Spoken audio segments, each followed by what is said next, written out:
Welcome to Fantasy Audiobook, Infinite Simulation, From Konoha to Moon. Chapter 51. When it comes to smiles, one cannot help but mention the Uchiha's three laughing geniuses. Perhaps it is a confirmation of that saying. Laughter brings strength. Each of them possesses astonishing power. But Orochimaru's smile is nowhere near as bold as Uchiha Madara's, appearing particularly restrained. It's like a hidden knife, devoid of warmth. You never know when it might stab into you. Li Shang can tell that Orochimaru is in a good mood. Because his previous answer wasn't just a random guess. It was a design specifically tailored for Orochimaru, combining his identity as a medical ninja. You really are a rare and special individual. Orochimaru becomes even more certain of his previous decision. It would be a waste not to have him as an assistant. And wasting is shameful. Although I am not a medical ninja, Tsunade used to be my teammate, so I am skilled in medical ninjutsu as well. Orochimaru smiles faintly. He knows very well that relying solely on persuasive words is only temporary if he wants to keep someone's loyalty. Benefits are eternal. He dares to say that the geniuses under his command stay in Audiobook willingly. Because he gives them what they desire.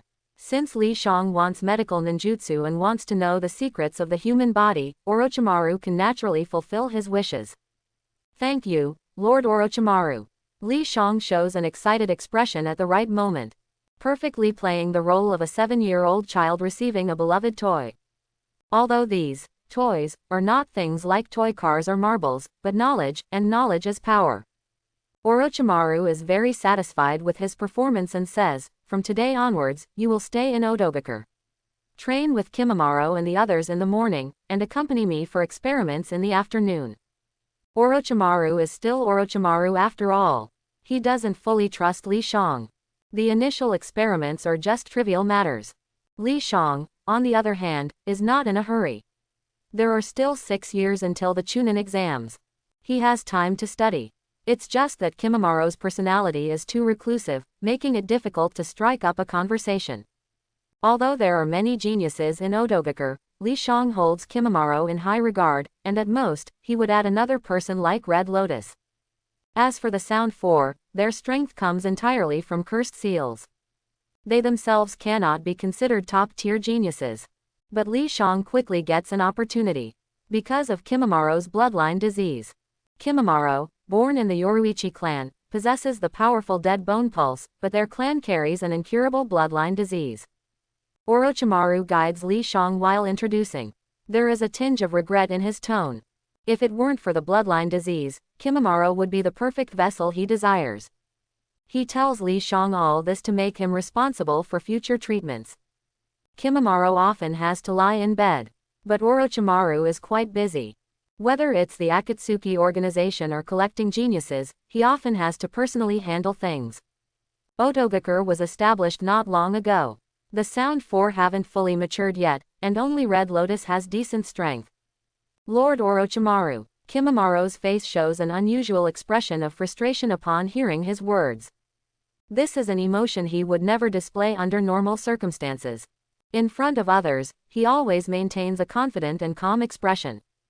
The faint firelight reflects on his face, casting a dark shadow, just like his mood.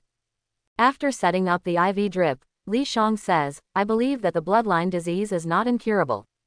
Obviously, this is a lie.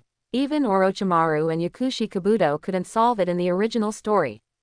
His chances are slim. But Li Shang has a secret method. The dead bone pulse clearly originates from Otsutsuki Kagaya's Shikatsumyaku. The Yoruichi clan also carries the bloodline of the Otsutsuki clan. But why does the Yoruichi clan have the bloodline disease while the Otsutsuki clan does not? Li Shang believes the key lies in the eyes. Kimimaro still ignored him. Orochimaru pondered and said, perhaps it is possible, provided that Hiyuki can become a medical ninja like Tsunade. He was still confident in himself. But ultimately, he was not a medical ninja. If he had someone like Tsunade, perhaps he could unravel the bloodline disease. Kimimaro's eyes suddenly lit up and he asked, is that true? Orochimaru nodded slightly. He hoped even more than Kimimaro that the bloodline disease could be cured. Li Shang remained silent, not wanting to discourage Orochimaru's confidence at an inappropriate time. Kimimaro's treatment will be entrusted to you. Orochimaru glanced at Li Shang and he had executed all of his operations almost perfectly. Truly a delightful genius. After this, Li Shang felt a change in Kimimoro's attitude. The four sound ninjas were always unruly individuals. They were not pleased with Li Zhang's sudden appearance. Because this guy received too much favor from Orochimaru. But after Kimimaro spoke up for him, no one dared to speak ill of him in front of his face. Li Shang unexpectedly became the leader of this group of geniuses. Although it didn't mean much. Time passed quickly. In the blink of an eye, 3 years had passed. Li Shang turned 10 years old. His strength had skyrocketed in these 3 years. He could be considered the chief medical ninja of the Hidden Sound Village. He had a high reputation. It must be said that medical ninjas were respected. Like Tsunade, although she drank, fought, and gambled, in the hearts of many people, she would always be the holy and radiant good mother. Aside from medical ninjutsu, Li Shang would spar with Kimimaro and the others in taijutsu and ninjutsu, and his skills in those areas also greatly improved. Most importantly, he had gained Orochimaru's trust. He had been exposed to some secret experiments, such as cell cloning and transplantation, curse seal techniques, and improvements to the impure world reincarnation. Hiyuki, a red-haired little girl, to Yuya, pushed open the door without any courtesy and said, Orochimaru-sama's mission. Where are we going again? Li Shang sighed. A perfectly fine medical ninja had become a grave robber. It was really absurd. Because of his involvement in improving the impure world reincarnation, he would occasionally go out with Kimimaro and the others to plunder tombs. Kusagaker. Li Shang raised an eyebrow.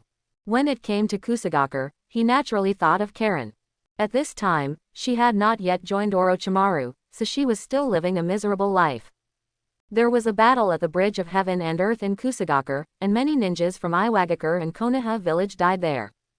Yuya explained, Orochimaru-sama hopes that you can find a corpse of the Uchiha clan for him. Since Orochimaru was defeated by Uchiha Itachi, his obsession with the Sharingan has not diminished in the slightest. But until the improvement of the impure world reincarnation is complete, he dares not go to Konoha. The Mangekyo Sharingan left a huge psychological shadow on him. Since he couldn't go to Konoha, Orochimaru could only try his luck on the former battlefield. Surprisingly, it worked. He really found 2 pairs of Sharingan in Kurigakure. Let's go. Li Shang led the 4 sound ninjas to the Bridge of Heaven and Earth.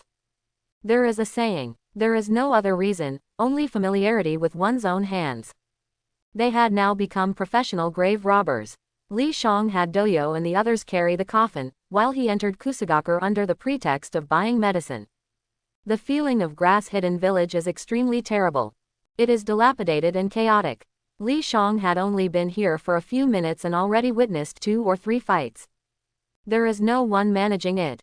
Compared to grass-hidden village, Konoha and Kurigakure can already be considered paradise. This is the limitation of a small ninja village, ignorant, brutal, lacking foresight.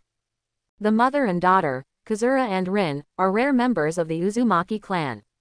Whether as a sealing ninja or a medical ninja, or even for trading with the 5 great villages, they can bring great value to Grass-Hidden Village. But in the end, they are treated as mere blood bags, drained of their resources. This led to Kazura's mother being drained of her fresh blood and dying. If it weren't for some luck in joining Orochimaru, Kazura's fate would likely have been the same. Li Shang easily found out Kazura's location. What's outrageous is that the ninja who provided the information also mentioned a price, saying that her blood has the effect comparable to a holy medicine. Li Shang had a subtle feeling. It's like meeting a real estate agent who exaggerates and ultimately wants you to pay more. Why don't I just go directly to Kazura? There's no middleman to make a profit. Ah, I've been led astray. He came to take Kazura away. Li Shang grew tired of listening and gave the ninja a punch the size of a sandbag. Such a scum, it's a waste to kill him. He plans to come to Grass-Hidden Village more often in the future and make them into sacrifices for the impure world reincarnation. Also, to experience the pain of having one's life force drained by others. Kazura can execute it, consider it revenge for her mother. Although Li Shang is not a saint, he still has his limits. He knows what should be done and what shouldn't be done. A few minutes later, Li Shang stopped in his tracks. In front of an ordinary cottage. Ah, a painful and numb cry. And there were 3 people waiting in line outside the door. Li Shang felt inexplicably annoyed. Scum, pervert. He didn't hesitate to take action. Bang, bang, bang. The 3 ninjas all fell to the ground. Li Zhang's overall strength is now enough to be considered a Jonin in Konoha village. It is well known that Jonin in small ninja villages usually have a lot of water. Not to mention Genin and Chunin. Li Shang opened the door. He saw a middle-aged man biting the arm of an 8-year-old girl with all his might. Even if blood was flowing, he didn't care. When he saw Li Shang, he couldn't help but be stunned. But before he could speak, all he saw was a fist in his line of sight. Kazura widened her eyes, instinctively retreated, and her body trembled. Li Shang sighed. She was wearing an extremely thin outer garment, and her exposed arms were covered in dense bite marks. The Uzumaki clan's physique is originally strong, so these bite marks shouldn't last long. The current situation indicates that she has been bitten too many times, far exceeding her recovery ability. At the same time, it has also depleted a lot of her life force. Sir, please don't kill me, you. Kazura's speech was intermittent due to fear. But her actions were clear. She had already extended her arm. Having lacked education since childhood, she only knew that her blood was valuable, and at this moment, she wanted to beg for mercy in exchange for her life. Li Shang squatted down and grabbed her wrist. Kazura instinctively closed her eyes, but instead of feeling pain, she felt warmth. She saw a green light emitting from Li Zhang's hands, and wherever it passed, the bite marks disappeared one by one. This is medical ninjutsu, Li Shang introduced. Using chakra to stimulate cells to achieve the purpose of healing wounds, it can also be used for detoxification and attack. Kazura remained silent, dumbfounded. She thought that her blood should have the same effect. It turns out to be so warm. If you want to learn, I can teach you. Li Shang smiled, withdrew his hand, and said, all right, let's go. He went to the door and saw that Shang Lin was still in a daze, so he asked, what? Do you want to stay here? Shang Lin suddenly woke up and finally realized what had happened. She quickly ran up to Li Shang. The consequences of staying here had been told to her by her mother long ago. Li Shang thought for a moment and directly used ninjutsu to take her away. Although Konohagakure was not great, it had a large number of people. It was difficult to escape once discovered. Li Shang and Shang Lin arrived at the Shinobi Bridge and happened to see Doyo, Kitamaru, Sakin and Ukin, and Jirobo carrying 2 coffins. They gained quite a lot. But tomb raiding was ultimately illegal. Li Shang usually wrote down their names and the locations of the tombs in his notebook.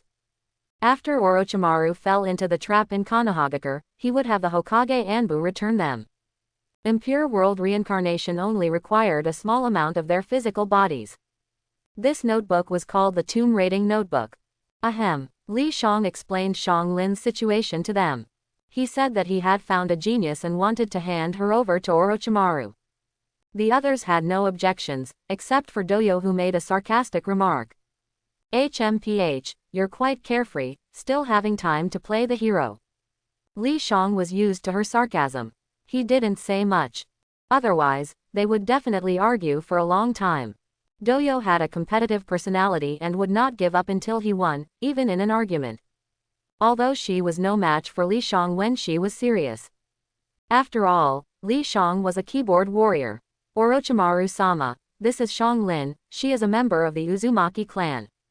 Li Shang smiled and said, she is very helpful to our plan and can be taught sealing jutsu to deal with the 9 tails. In the original work, Orochimaru treated Shang Lin quite casually. He only valued her perception ability. He had never taught her medical ninjutsu or sealing ninjutsu. Orochimaru licked his lips when he heard this. He had never thought about it from this angle before. But it made sense. He was well aware that the Jinchuriki of Konohagakure was a member of the Uzumaki clan. And sealing jutsu did indeed restrain tailed beasts. If he wanted to launch the plan to destroy Konohagakure, using Shang Lin as a backup would have no loss, and it might actually work. Li Shang had long known Orochimaru's thoughts because of his involvement in improving the impure world reincarnation, so he made this suggestion. It was indeed a waste for Shang Lin to be treated as a vase, just like in the original work. Moreover, learning sealing jutsu would also allow her to protect herself. If she was lucky, becoming a powerful ninja would not be a problem. Orochimaru quickly agreed. For him, it was just a matter of convenience. As an all-around ninja, he naturally knew sealing jutsu. And it was the most authentic Uzumaki sealing jutsu. After you settle Xianglin, come find me. I'll take you to a place. Orochimaru waved his hand and said. Although Li Xiang was puzzled, he didn't ask. He took Xianglin downstairs, had someone change her clothes, and arranged a place for her to stay. Half an hour later, Li Xiang returned to Orochimaru's room. No need to resist. Orochimaru reached out and grabbed Li Zhang's shoulder. In the next moment, a burst of smoke flashed by. Li Xiang felt his vision blur. When he opened his eyes again, he was already in a dim place. Ruchi Cave. He remembered the ninjutsu Orochimaru had used earlier. It was the reverse summoning technique. And the giant snake in front of them also proved this. Li Xiang couldn't help but raise an eyebrow. It seemed that he had completely gained Orochimaru's trust. Of course, it was also possible that Orochimaru thought that even if he learned the summoning technique, he wouldn't be able to turn over his palm, just like Sasuke in the original work. Ruchi Cave is said to be a cave, but it is actually quite large. After all, it is as famous as Mount Myoboku and Shikatsumiku Forest, so it wouldn't make sense for it to be just a cave. Li Xiang followed Orochimaru and eventually arrived at a temple deep inside. The white snake sage resides inside. She has been alive for thousands of years. Orochimaru stared at the plaque of the temple, his tone showing some fluctuations. There is no doubt that he was greatly influenced by the white snake sage. After deeply understanding the limits of humans, he transformed himself into the white snake sage and completely stopped being human. Originally, in order to meet her, you would have to pass 3 tests. Orochimaru was referring to the high level of Ruchi Cave, the 3 snake princesses levels. It is rumored that if you fail to pass, you will be devoured. But why didn't we have to? Li Xiang asked. Whether or not you have to is up to the white snake sage to decide. Orochimaru reached out and knocked on the door. Li Xiang instinctively looked up.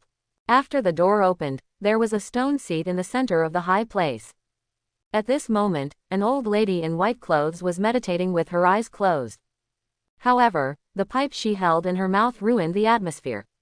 White snake sage. Orochimaru bowed and called out. Orochimaru, long time no see. The white snake sage spoke slowly, but very clearly, completely different from her appearance that showed her age. In fact, she could completely transform into an 18-year-old beauty. It's just that she doesn't have that kind of interest. You brought him to see me because you want me to teach him senjutsu. The white snake sage glanced at Li Xiang and asked. She is only responsible for teaching senjutsu in Ruchi Cave. If it's just about adding a contractee, there is no need to see her at all. Just like Mount Myoboku, when Jiraiya made Uzumaki Naruto sign a contract, it was a fairly simple matter. Yes, Orochimaru answered, I think he has the talent to learn senjutsu. I know you have a good eye for people, but can he pass the tests of Ruchi Cave first? The white snake sage knocked on her pipe. A woman with blue hair appeared in the air. A white ribbon passed through her arm and floated above her head. She looked quite ethereal. Orochimaru fell silent for a moment and said, Feiui, you accompany him. Li Xiang nodded. I am Tianzin Shenji, in charge of the first test. Tianzin Shenji looked at the calm Li Xiang and said, people who come here usually are crazy about pursuing power, but you are completely different. In the next moment, she revealed black eyeshadow that extended to her nostrils and a long blue tongue. She completely changed from her previous gentleness and became ferocious. I really want to know how you taste. Don't disappoint me. Li Xiang was startled. It's not that his mental resilience is weak, but this snake princess was too sudden. It's like a certain anime he has seen before, a peaceful slice of life anime, but suddenly the girl's head rolls to the ground. This kind of tongue is quite in line with the preferences of certain people. But Li Xiang is not Shu Xian. Snakes are one of the things he hates the most. Please have a seat. Tianzin Shenji led him to a long dining table. After speaking, she disappeared. But after a moment, she continuously brought delicious dishes. The aroma filled the air. Please eat. Tianzin Shenji smiled and urged. Li Xiang mentally complained, do you think I haven't watched Water Margin? Your words are like, Da Lang, get up and drink the medicine, can I eat? I'm not hungry. Li Shang shook his head and said. Tianzin Shenji tried to persuade him a few more times. But it was still useless. In the end, she clapped her hands and said, consider the first test passed. All the food and herself disappeared. Soon, another girl appeared. To appear younger than her, looking like a primary school student. Dressed very similarly, both floating with ribbons. I am Ikijima Haim. Ikijima Haim smiled, her pink tongue licked the corner of her mouth, and she said, I can't wait to eat you. This time, Li Shang was mentally prepared. Looking at her suddenly thickened makeup, he asked, what is the test? Ikijima Haim was slightly startled and said, follow me. Under her guidance, Li Shang entered a cave. Immediately, the entrance of the cave was blocked. You have to fill all the holes before you can leave. Ikijima Haim's voice came from outside the cave. Li Shang surveyed the surroundings and raised an eyebrow involuntarily. It was full of small holes. But there were no items on the ground to fill them. So, this level of the test was about chakra control and patience. Obviously, this didn't pose a challenge for Li Shang. After spending 3 days and 3 nights, he controlled his chakra to fill all the small holes. Ikijima Haim did not appear again. This time, it was a red-haired mature woman. Tanzin Haim. As soon as she saw Li Shang, she became very enthusiastic. Her neck became very long, then wrapped around his body, and she bit his neck. Li Shang immediately felt his body heat up and his vision blurred. It was a genjutsu. As a former Uchiha, he was very clear about what he was experiencing. At this moment, Li Shang suddenly understood why Orochimaru didn't learn Sage Mode. It's possible that he didn't pass this 3rd test. Otherwise, there would be no reason for Orochimaru not to learn it. After all, his ideal was to learn all ninjutsu. In addition, he specifically studied the Curse Seal, this pseudo-sage mode. Li Shang regained his senses to deal with the genjutsu in front of him. There was no battle as he had imagined. It was a questioning. People he knew appeared one by one and questioned him. For example, Shisui, Itachi, Sasuke, Terumi-mei, and others. It was child's play. Li Shang turned the tables and left them speechless. I can deceive them in person, so why would I be afraid of your little genjutsu? When he opened his eyes again, he saw the white snake sage in front of him. Li Shang returned to the temple. Take off your clothes. The white snake sage spoke. Li Shang was stunned, understanding that the training had officially begun. So he readily took off his shirt. Take off your pants too. The white snake sage said again. Quote question mark question mark question mark quote. Li Shang froze in place. Was his first time going to be seen by a 1,000-year-old white snake? What are you afraid of? I am a snake, you are a human, we are not the same kind. The white snake sage took a puff of her pipe and said with a smile. Quote. But you seem quite happy. Why don't you transform into a beautiful girl? Like Kana, Ilya, or Izumi Sasaki. I have no psychological pressure. Li Shang was speechless, but he didn't take off everything, leaving only his underwear. The white snake sage didn't say anything more. She waved her hand, and a bucket appeared on the ground. It was filled with sparkling liquid. It looked like water, but the texture was completely different. Li Shang felt it was similar to aloe vera gel or something. Cover your whole body with it. The white snake sage reminded. Li Shang seemed hesitant, but he remembered that when Naruto trained in Sage Mode at Mount Myoboku, he also applied oil on his body. Don't worry. The white snake sage smiled and said, it's clean and hygienic. After Li Shang was covered in an unknown liquid, he felt a cool sensation all over his body. Everything else was normal. Close your eyes and feel it with your heart. The white snake sage tapped his pipe and said, if you can't perceive and absorb natural energy, it means you are not compatible with Sage Mode. Li Shang sat down on the ground. He had long noticed the dense magic power in Ruchi Cave. It felt like being immersed in sticky grease. He felt a bit regretful. During Fate's Stay Night, he should have asked his senior sister Astati if there were any divine magic of the gods he could learn. Li Shang followed the white snake sage's guidance to absorb natural energy. It seems Orochimaru was right. The white snake sage showed a hint of surprise on his face. In less than a minute, Li Shang had already completed the first step successfully. In her 1,000 years of experience, this undoubtedly ranked in the top 3.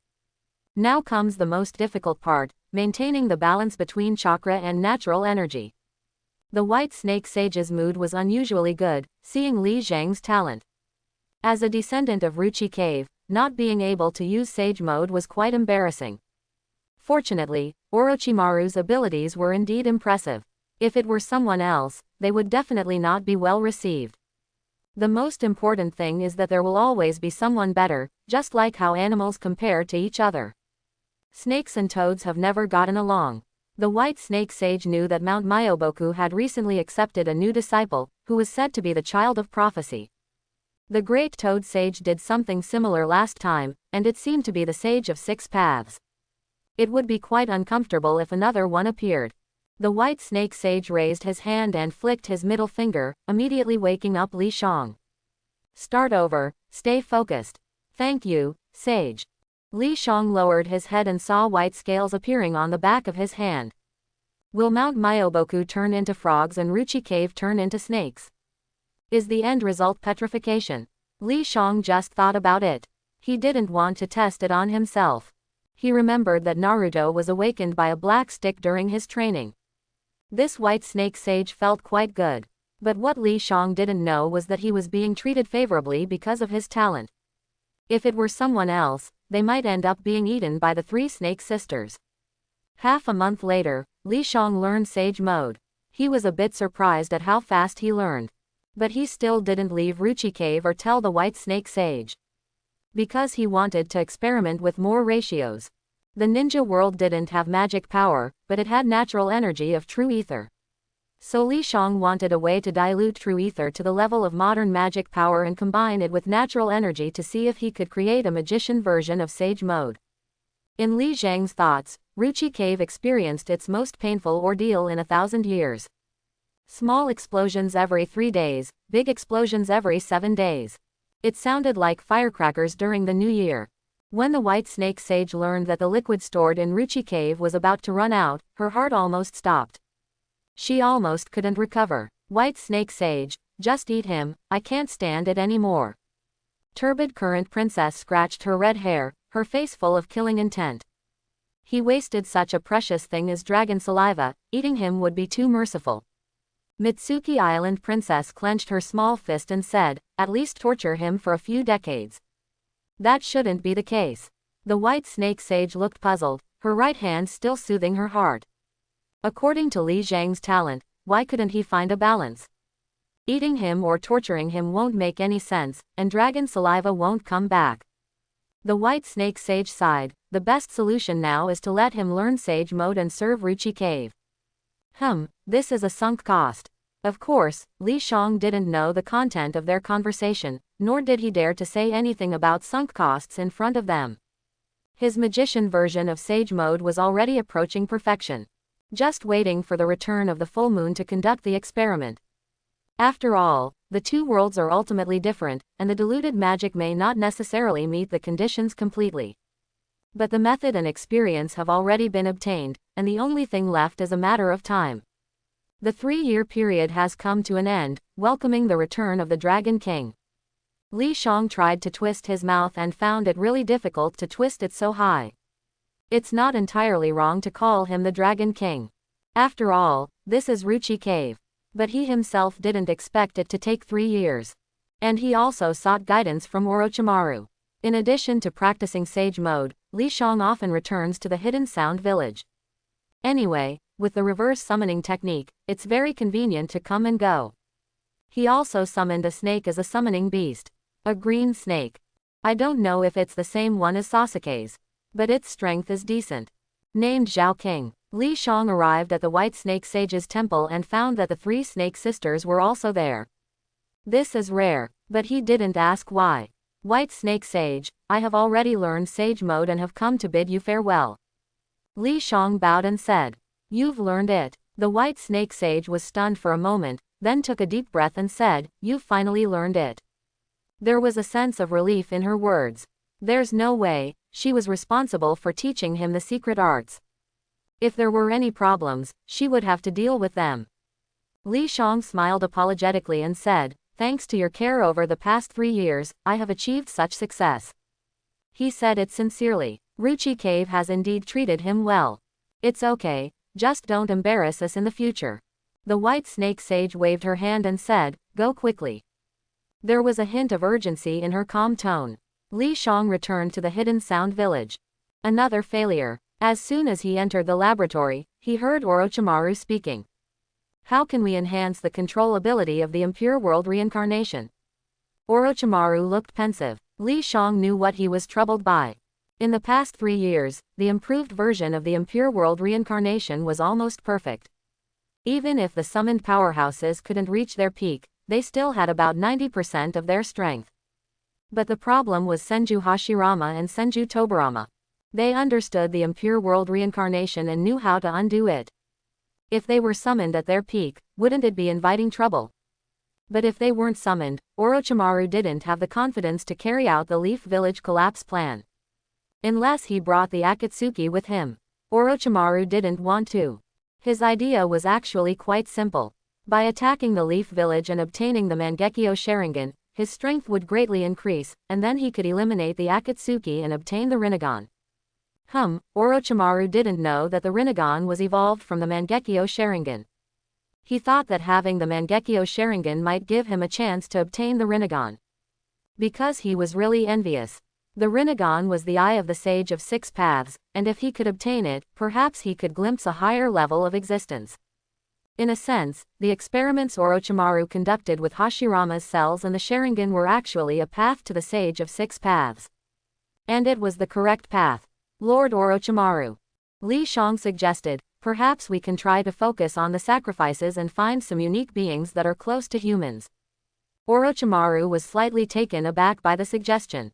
He immediately thought of White Zetsu and couldn't help but shift his gaze. In the morning, Li Shang hinted to Orochimaru about White Zetsu, and in the afternoon, he saw White Zetsu. The efficiency was astonishing. Amidst a series of screams, White Zetsu gradually transformed into the appearance of Senju Hashirama. Orochimaru's face lit up with excitement as he licked his lips. Indeed, White Zetsu was an extremely special resource. He could sense the firm control deep within. Senju Hashirama had arrived in the ninja world he had once been loyal to. Unfortunately, it was an unnatural return. Senju Hashirama opened his eyes and surveyed his surroundings. After a moment, he complained, "Tobirama, I told you not to develop the forbidden technique recklessly, but you didn't listen. Now you can't even rest in peace." There was no doubt that he realized his own state. Orochimaru had no intention of chatting with him, so he temporarily turned him into a speechless vegetable. White Zetsu was quite rare. He didn't plan on summoning him to Konoha again. So Senju Hashirama lay in a coffin, carried away by 4 shinobi. I have obtained 3 special sacrifices this time. In addition to Senju Hashirama, I plan to summon Senju Tobirama and the 3rd cage, Orochimaru introduced. Our plan will start from Sunagakur. The soul of the 4th Hokage Namikaze Minato was taken by the Shinigami and couldn't be used for impure world reincarnation. And the 3rd Hokage Sarutobi Hiruzen, after all, was his teacher. In the past, many people analyzed that one of Orochimaru's goals in his plan to destroy Konoha was to give Sarutobi Hiruzen a dignified exit. Now, because of Li Shang, the 3rd generation died prematurely, so Orochimaru naturally didn't have that intention. He only wanted to obtain the Mangekyo Sharingan now. I will disguise myself as the 4th cage, Rosha, and hold a joint Chunin exam with Konoha. That way, we can smoothly enter Konoha, Orochimaru casually said. Li Shang had known about this plan for a long time, and in a sense, he had induced Orochimaru to come up with it. Including the impure world reincarnation. There was no other choice. If they didn't do this, Orochimaru wouldn't dare to go to Konoha. But why did he bring it up now? In the 6 years you've been away, your strength has skyrocketed, but without a specific reference. I'm leaving Rosha to you. Orochimaru looked at Li Shang, a faint curve appearing at the corner of his mouth. Especially after learning Sage Mode, he was even more curious about Li Zhang's true abilities. Li Shang could hear the hidden meaning in his words. There was no doubt it was a test. But since they had arrived in Konoha, he had no choice. Orochimaru, your Death Star is shining in the sky. The only value you have is to complete your remaining life according to the script. Li Shang nodded and said, I will do my best. Rosha, the fourth cage, but from his life, he was extremely unqualified. Aside from the fact that he wanted to unite with Orochimaru to attack Konoha because of Konoha's strength, his mindless decision-making led to his own demise. The handling of the Jinchuriki alone was quite absurd. Rosha sealed the one tail inside his newborn son, Gaara. But because of Gaara's rampage, he considered him a failure and repeatedly ordered his nephew, Yashimaru, to assassinate him. In the end, it resulted in Gaara's terrible personality. In comparison, Uzumaki Naruto didn't seem as pitiful. 2 days later, Orochimaru received a reply from Rosha, asking him to come to Sunagaku to discuss important matters. An endless desert. The distant scenery was distorted by the heat waves. Li Shang surveyed the ruins around him. This place used to be a village. But it was destroyed because the oasis disappeared. After a moment, Li Shang heard footsteps. Rosha and 9 sand shinobi appeared before them. Orochimaru, Rosha, wearing the cage's robe, said, I hope our cooperation today can be successful. It will be. Orochimaru revealed a sinister smile. Rosha furrowed his brows slightly. If it weren't for Konoha being too troublesome, he wouldn't want to cooperate with Orochimaru. After all, Orochimaru had a terrible reputation. Who knows if he would betray them? But he had no choice. Sunagaku was too poor, so poor that they had to look to their wealthy neighbor. Especially in recent years, Konoha's development had left him dumbfounded. The idol industry is sweeping through the ninja world, earning pots and bowls full of money. In addition, various novel gadgets also make him envious. Orochimaru glanced at Li Shang. Immediately, he formed hand seals, and countless lion majesties rushed towards the 9 ninjas behind Gaara. Orochimaru, what are you doing? The sudden change caught Gaara off guard. But Li Shang didn't wait. He raised his hands and shot out highly compressed water bullets with his index fingers. In an instant, they pierced through Gaara's heart.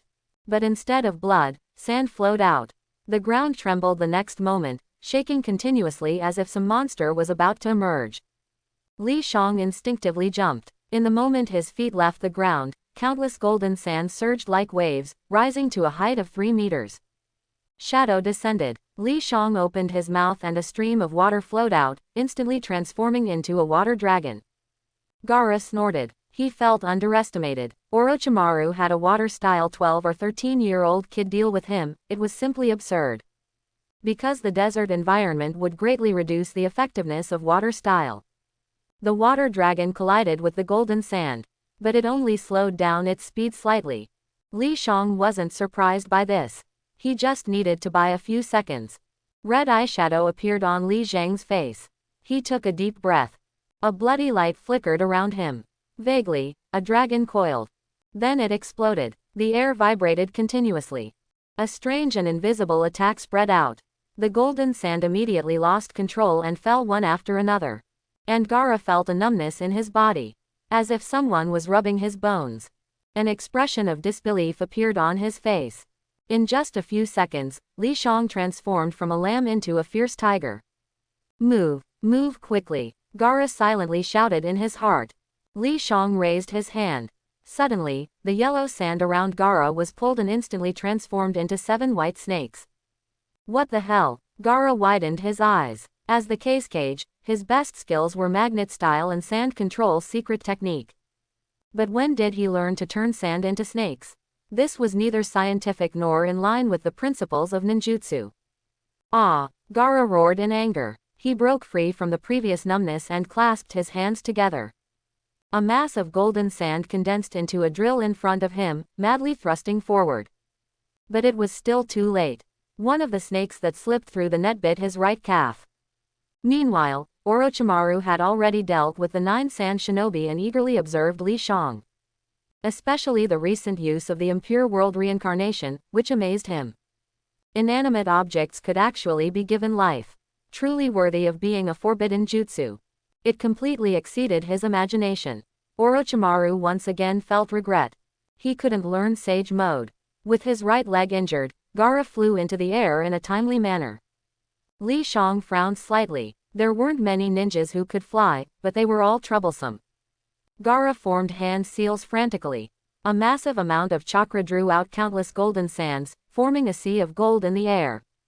Truly a golden miner. In his previous life, Li Shang quite liked the magnet style, not because of the gold, but because he thought it was cool to be able to control something at will. Just like a showman, like Magneto. He glanced at the pile of gold sand beneath Gaara's feet. Once again, he used water style. But it was completely different from before.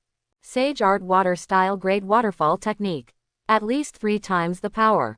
A large amount of water appeared around him, rapidly spinning under the guidance of his chakra. The sea of gold descended from the sky, while this flow of water rose from the ground, like a slanted tower piercing the clouds. A shower of gold, or rather a fountain, under the force of rotation, spread across the desert like a sprinkler. Gaara's line of sight was blocked by his own sea of gold. But he had experienced countless battles, so even if he couldn't see Li Shang, he wouldn't relax his vigilance and think he had killed his opponent. A few seconds later, he suddenly froze. Apart from the gold sand covering the ground, there was nothing else in the desert. Li Shang had disappeared without him knowing when. Gaara's heart tightened. He completely failed to detect Li Zhang's trace. Thinking of this, he covered his right eye. A pile of gold sand rose from the ground and quickly transformed into an eye, high up in the air, observing the situation on the ground. His third eye. But it was still useless. In the moment of his doubtful thoughts, the gold sand beneath his feet turned into white snakes, surging and engulfing him. They had been hiding in his blind spot. But when did they get under the sand he controlled? Li Shang calmly watched him. The reason Gaara failed was because he didn't understand Sage Mode. The amplification of Sage Mode was comprehensive. Not only ninjutsu, but his speed also greatly increased. In this situation, using the body flicker technique, he could already keep up with Shisui. The few seconds Gaara lost sight of him were more than enough for Li Shang to run to his feet and prepare Sage Art reanimation. Not bad, Orochimaru casually remarked. He glanced at Gaara and put on the prepared ceremonial robe. Suddenly, memories of his past struggle with Minato for the position of Hokage came to his mind. He never expected to return to Konoha as the Hokage. Deal with him. Orochimaru's emotional fluctuation was just a momentary thing. As a person like him, he had long abandoned unnecessary things. Li Shang nodded. Orochimaru was so confident because he could tell that Gaara was already dead. But he forgot that Li Shang was a medical ninja. He had many ways to make someone appear dead. Li Shang didn't kill Gaara. After all, he was a cage. Leaving him as a puppet would obviously be more beneficial to Tendo. Li Shang casually made a grave for him and then followed Orochimaru to Sunagaku. Orochimaru's disguise naturally went unnoticed. He quickly sent someone to Konoha. And Li Shang also found the branch of Tendo in Sunagaku. But as soon as he revealed his identity, the person in charge immediately said, "The headquarters wants you to return to Konoha." Li Shang could probably guess that these words came from Uchiha Itachi. After all, he had been missing for 7 years. "I will return soon." Li Shang took out a scroll and said, "Go to this place and find the buried cage, then hurry to Konoha to meet Uchiha Itachi." The buried cage. The person in charge couldn't quite understand. Didn't the cage just return to Sunagaku? Could it be fake? Just do as I say. Li Shang waved his hand. He wasn't worried about loyalty. Being the head of a branch meant he was definitely a core member of Tendo. 2 days later, in the Hokage's office in Konoha, Uchiha Fugaku read aloud in a serious tone. Sunagaku wishes to jointly hold a Chunin exam with Ally Konoha, to showcase the talent of the young generation from both villages. And to offer my sincere blessings to my fellow cage. The joint Chunin exam was just a formality, it was more like a military exercise from the past. And it provided a platform for cooperation and exchange between the nobles of the Fire Country and the Wind Country. If the important figures were pleased, they could provide more missions. "Shisui, what do you think?" Uchiha Fugaku put down the scroll and asked by name. Currently, there were 5 people in Konoha's high ranks, including him. Shisui was in charge of the Konoha Police Department, and of course, his authority had been restored to its original level, with great power. Uchiha Itachi managed the Anbu, and Root had completely disappeared. The remaining 2 were Hokage advisors, given to Hyuga Hiyashi and Nara Shikaku. The former was from the Hyuga clan, which was on par with the Uchiha clan, and the latter represented the Ino Shika Cho trio. They almost wiped out the entire ninja clan. There were also Jiraiya and Tsunade. But after the funeral of the third Hokage, Jiraiya left with Naruto, and Tsunade disappeared without a word. It's a good thing, Shisui thought for a moment and said, now that our Konoha is thriving, we can take advantage of Sunagakur and control their economy. Right, Nara Shikaku nodded and said, Sunagakur has always been poor due to its environment, and their economy is their fatal flaw. We can easily take them down without shedding blood. The changes in Konoha over the past 6 years had gradually shifted their thinking away from being ninjas. In the past, they would never have said such things. And all of this was thanks to one person. Uchiha Itachi sighed. Where did this guy go to have such a carefree time that not even a single word could be heard about him? It made him doubt his own intelligence network. In that case, let's agree to Sunagakur's request. Uchiha Fugaku said nonchalantly. Konoha was now strong and had no worries about Sunagakur playing any tricks. Because in the face of absolute strength, it was useless. Just then, urgent voices came from outside the door. Uchiha Itachi instantly appeared at the door, then opened it and asked, what happened? According to the rules of the Anbu, only the highest level events allowed Anbu members to act recklessly. Such as barging into high-level meetings in Konoha. Sunagakur's Anbu team brought back the critically injured Keisuke Rosa and Lady Bai Luo's orders. What did you say? Uchiha Itachi showed an unusual emotional fluctuation. Are you sure it's Bai Luo? As for Rosa, he subconsciously ignored him. Uchiha Fugaku suddenly stood up. And Shisui directly flashed in front of the Anbu member, grabbing his shoulder and asking, say it again. The Anbu ninja trembled under the scorching gaze of the two Uchiha and said, why yes, that's what they said. Only Hyuga Hiyashi and Nara Shikaku exchanged glances. They had never heard of Bai Luo, nor did they know about Tendo. Tendo operated within the Anbu in secret. But they knew that members of the Anbu had code names. So who was this person? And the clever Nara Shikaku paused for a moment and blurted out, could it be that person? Konoha Shinobi Hospital, a highly secretive ward. Keisuke Gaara lay on the hospital bed, covered in bandages, unconscious. Uchiha Itachi activated his Mangekyo Sharingan and said, there are no traces of any ninjutsu. It wasn't that he didn't believe Li Shang, but the situation was too strange. After all, they had just received a request for the Chunin exams from Sunagakur. Considering the distance, these two events happened almost simultaneously. If this is the real Gaara, then the current Keisuke of Sunagakur is an imposter.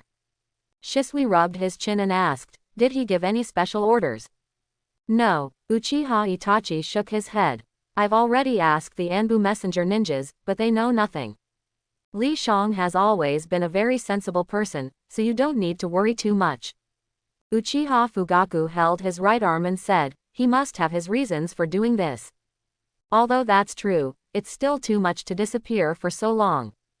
Shisui complained with a look on his face. But deep down, he was quite happy. At least this guy was still alive and knew how to come back. Uchiha Itachi hesitated to speak. But after thinking about it, he decided to cooperate with Li Zhang's arrangements. Let the Chunin exams proceed as usual. Uchiha Itachi said calmly, no matter who the current Keisuke is, they won't be able to pull any tricks in front of us Uchiha. Send someone to monitor the Keisuke. Uchiha Fugaku looked at Gaara and said, apart from the medical ninjas in charge, no one should leak any information. I understand. Uchiha Itachi immediately arranged for the Anbu to do this. A rare hands-on approach. The next day, Uchiha Fugaku held a Jonin meeting. 1 month from now, we will hold a joint Chunin exam with Sunagakur. You can nominate the genin you want to participate. I recommend Uzumaki Naruto, Uchiha Sasuke, and Haruno Sakura. Kakashi spoke without hesitation. Has Naruto returned? Uchiha Fugaku naturally knew the level of his own son. Participating in the exam would be a piece of cake. Naruto didn't need to worry either. In addition to Kakashi's guidance, there was also Jiraiya, one of the Sannin. He was also the Nine-Tails Jinchuriki. In a real fight, Sasuke was no match for him. Unless he awakened the Mangekyo Sharingan. Not yet. Kakashi explained, but 1 month is enough to find his whereabouts. I will have the Anbu help, Uchiha Itachi said on the side. After all, Kakashi was originally from the Anbu. And Naruto was Sasuke's good friend and teammate. If he didn't come back, his younger brother wouldn't be able to participate in the exam. What about the others? Uchiha Fugaku asked again. Just like in the original story, Might Guy, Yuhi Kurenai, and others recommended the genin they brought. The only difference was that Sarutobi Asuma didn't lead the new generation of Ino Shikacho, but was replaced by Shisui. On the other side, Orochimaru was also discussing the Chunin exam list with Li Shang. According to the original plot, he sent the Toso, Saku, and Kin trio to assassinate Sasuke. At the same time, he had Yakushi Kabuto disguise himself as a Konoha shinobi to infiltrate the exam and gather information on Sasuke. But now Sasuke wasn't his target. To avoid suspicion from Konoha, just find a few people to participate. Orochimaru said casually, "How about I go?" Li Shang smiled and said, "I'm the right age, and I also want to exchange and spar with the geniuses from the 5 great villages." Orochimaru glanced at him. At this moment, Li Shang seemed somewhat arrogant and youthful. Because he usually appeared so mature that Orochimaru often forgot his actual age. "Then you help me keep an eye on 2 people." Orochimaru did not refuse, but instead made a request. The first one is Uchiha Sasuke. He is Uchiha Itachi's younger brother. If our plan fails, take him away. The second one is the Nine-Tails Jinchuriki. If the information is correct, he should also be one of the genin at this time. Orochimaru had already defected before the 4th generation died. He was not aware of who the Nine-Tails Jinchuriki was. But he knew about the Nine-Tails incident orchestrated by Obito in the Akatsuki organization, and based on the timing analysis, it was not difficult to draw a conclusion. Even if it turned out to be wrong in the end, he wouldn't have much to lose. Li Shang nodded and asked, "The requirement to participate in the exam is in the form of a ninja team. I plan to bring Kimimaro and Kaoru. What do you think?" Orochimaru reminded, "If you don't want to withdraw halfway, you may need to change someone." He was referring to Kimimaro. The bloodline disease had reached its worst stage. He could die at any moment. Orochimaru didn't care much about him, he only saw him as a special case for studying the bloodline disease. After all, almost all the containers he chose had bloodline limits. The probability of getting the disease. With me and Kaoru, there should be no problem persisting until the end of the exam.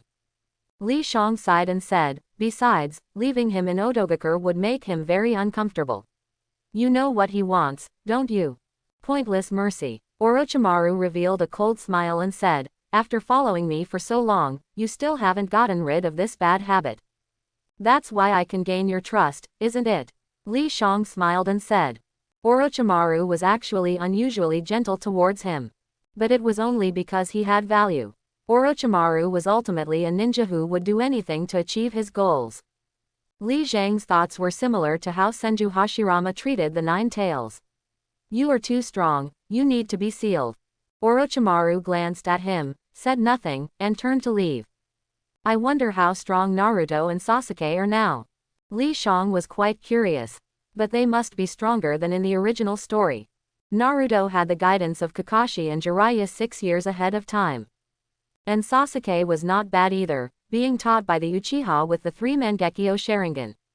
Li Shang returned to Otogakur. He first told Kaoru about this matter, and she immediately became excited.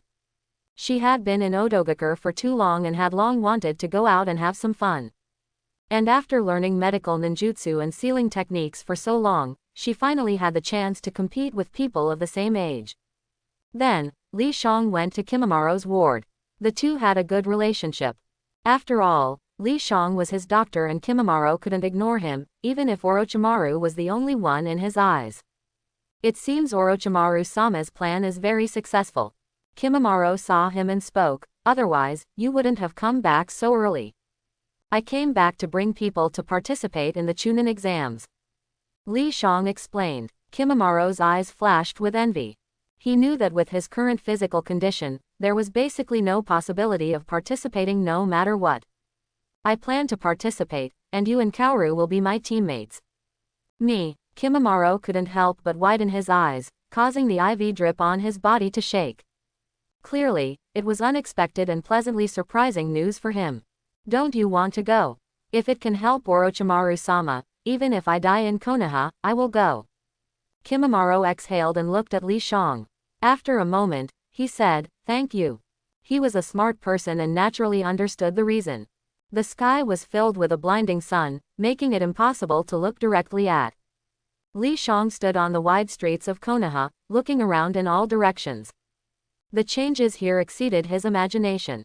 The once classic two-story Japanese-style buildings had been transformed into modern high-rises. Huge electronic screens were hung outside the buildings. At this moment, advertisements were scrolling back and forth on the screens. The top star of the ninja world, Uchiha Dong's new drama, The Dominant CEO and His Little Wife, will be broadcasted on Konoha TV's prime time slot tonight. This drama is sponsored by Tenjinten and Konoha's top comprehensive university, and tells the romantic love story between the CEO of Tenjinten, who suffers from face blindness, and a female college graduate from Konoha. Shang Lin heard the voice and glanced at it, commenting, Uchiha Dong looks pretty good, but he's too milky for my taste. Li Shang smiled. He also noticed the bus stop sign and the electric tracks on the ground, feeling a bit dazed. It seemed that the scrolls he left behind had been carefully read and perfectly executed by Shisui and the others. The first scroll contained some economic knowledge he had written down. Things like computers, advertising, and infrastructure. Although most of it was what he had seen online and in books, at least the ideas were forward-thinking. In addition to that, there were also developments in scientific ninja tools. Like going to the land of snow and obtaining technology for trains, railways, and chakra armor. The second scroll was about the organization and development of Tendo. The third scroll contained the location of his Jade Sky Ring, but he told them not to open it unless they heard news of his death. Actually, it didn't matter if they opened it in advance. If the ring was there, it meant he hadn't come back. If it wasn't there, then it was even better, as it meant he had been resurrected again. You guys are ninjas from Odogakur, right? A girl dressed in a kimono walked out and said, I'm a member of Konoha's police department, here to welcome you. Shang Lin's eyes flickered and praised, Konoha truly deserves to be one of the 5 great villages, the service here is top-notch, and the sister is very beautiful. Having lived in Odogakur for a few years, her true nature had already been revealed. Combined with her understanding of Kimimaro and Li Shang, she acted very casually. Please follow me. The girl smiled, responding to Shang Lin's compliment. She led the 3 of them onto a tram. Shang Lin pushed open the window and looked at the tracks on the ground. This kind of thing was challenging her understanding. Even the calm Kimimaro couldn't help but take a look. You're the captain of the team, right?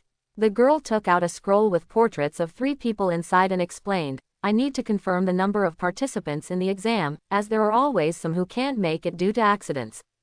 Li Shang nodded, indicating his understanding. He took a look at the girl's face.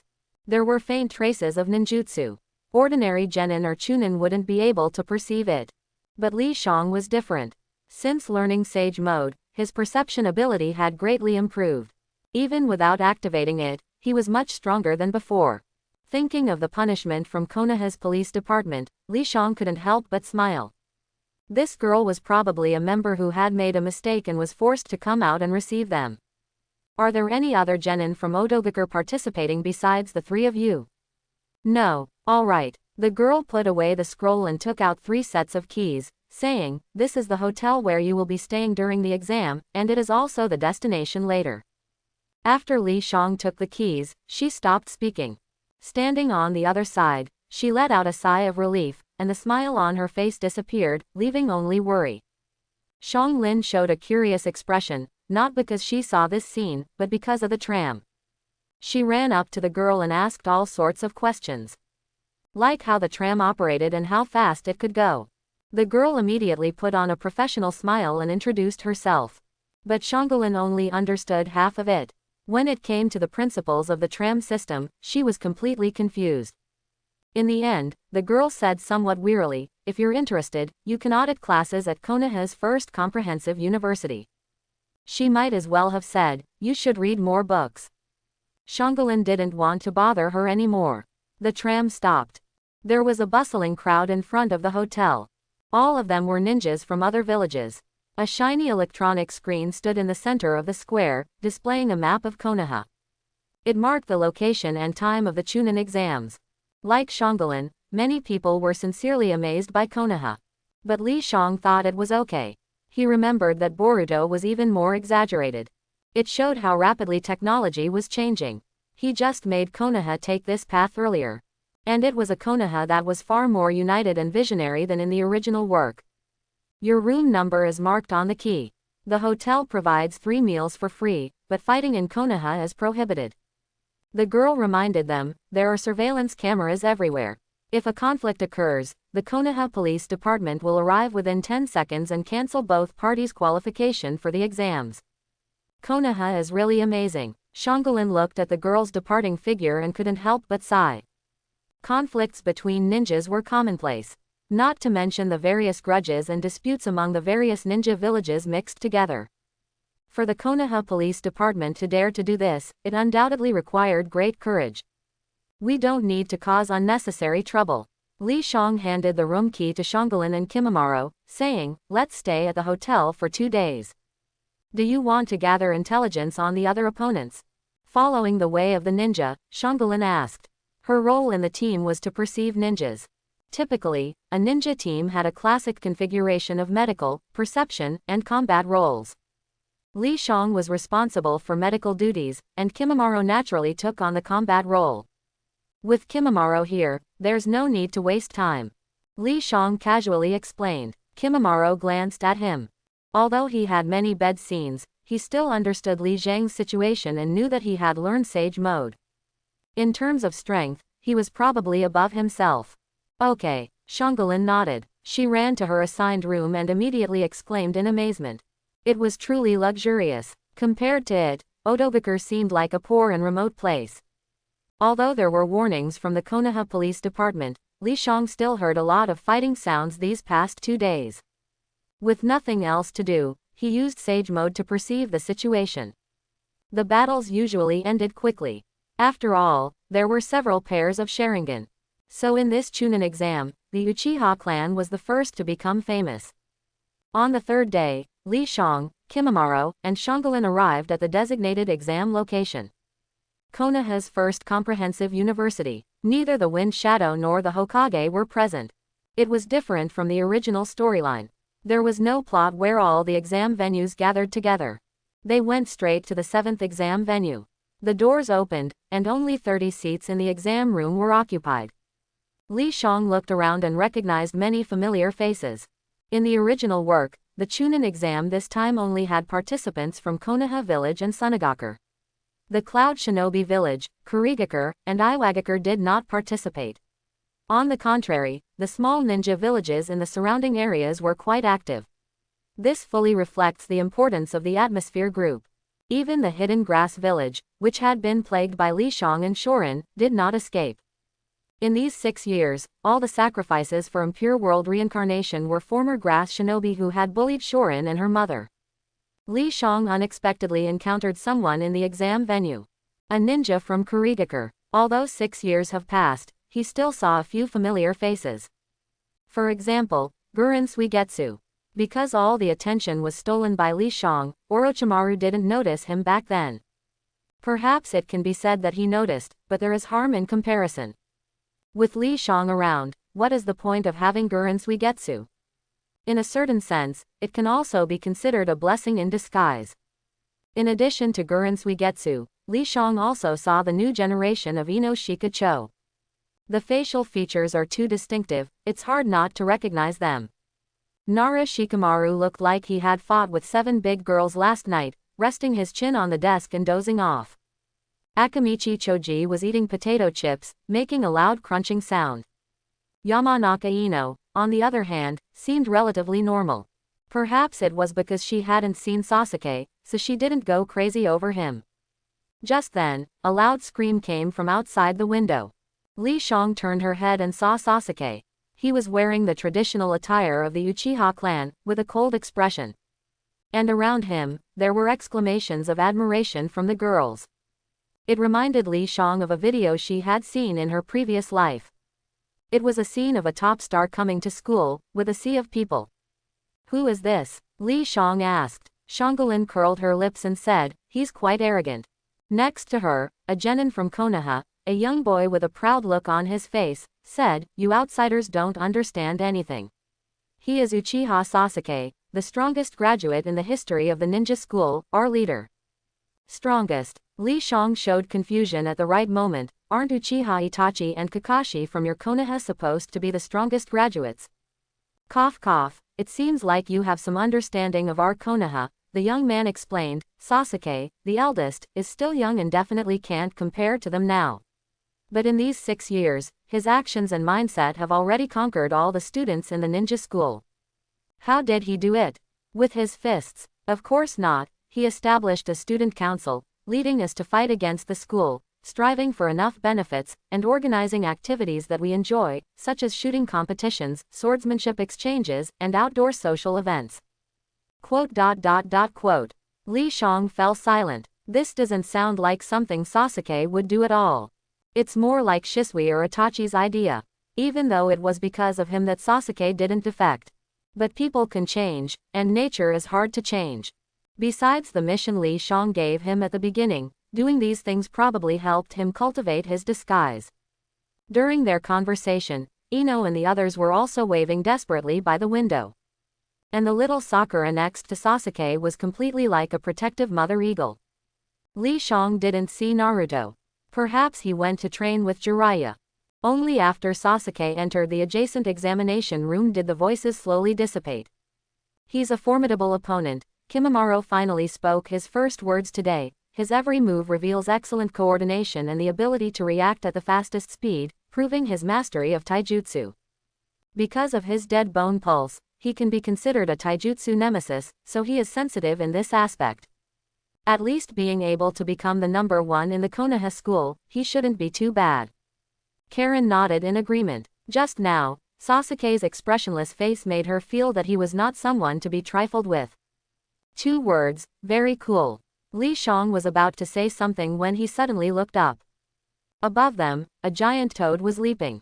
Immediately after, accompanied by a scream, a yellow figure crashed directly onto the ground, raising a few meters high dust.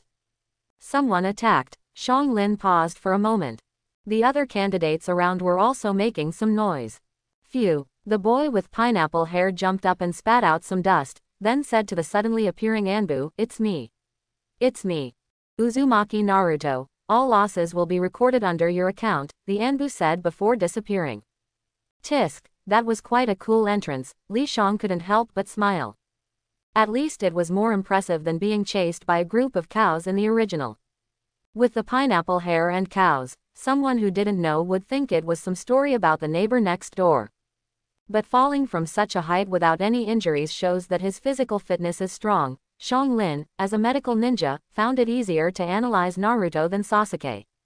The one who threw him down was probably his summoning beast. Kimimaro spoke up, although I didn't see its appearance, it should be quite large in size. It's the Toad clan from Mount Myoboku, Li Shang explained. Kimimaro frowned at the explanation. Orochimaru's summoning beast comes from Ruchi Cave.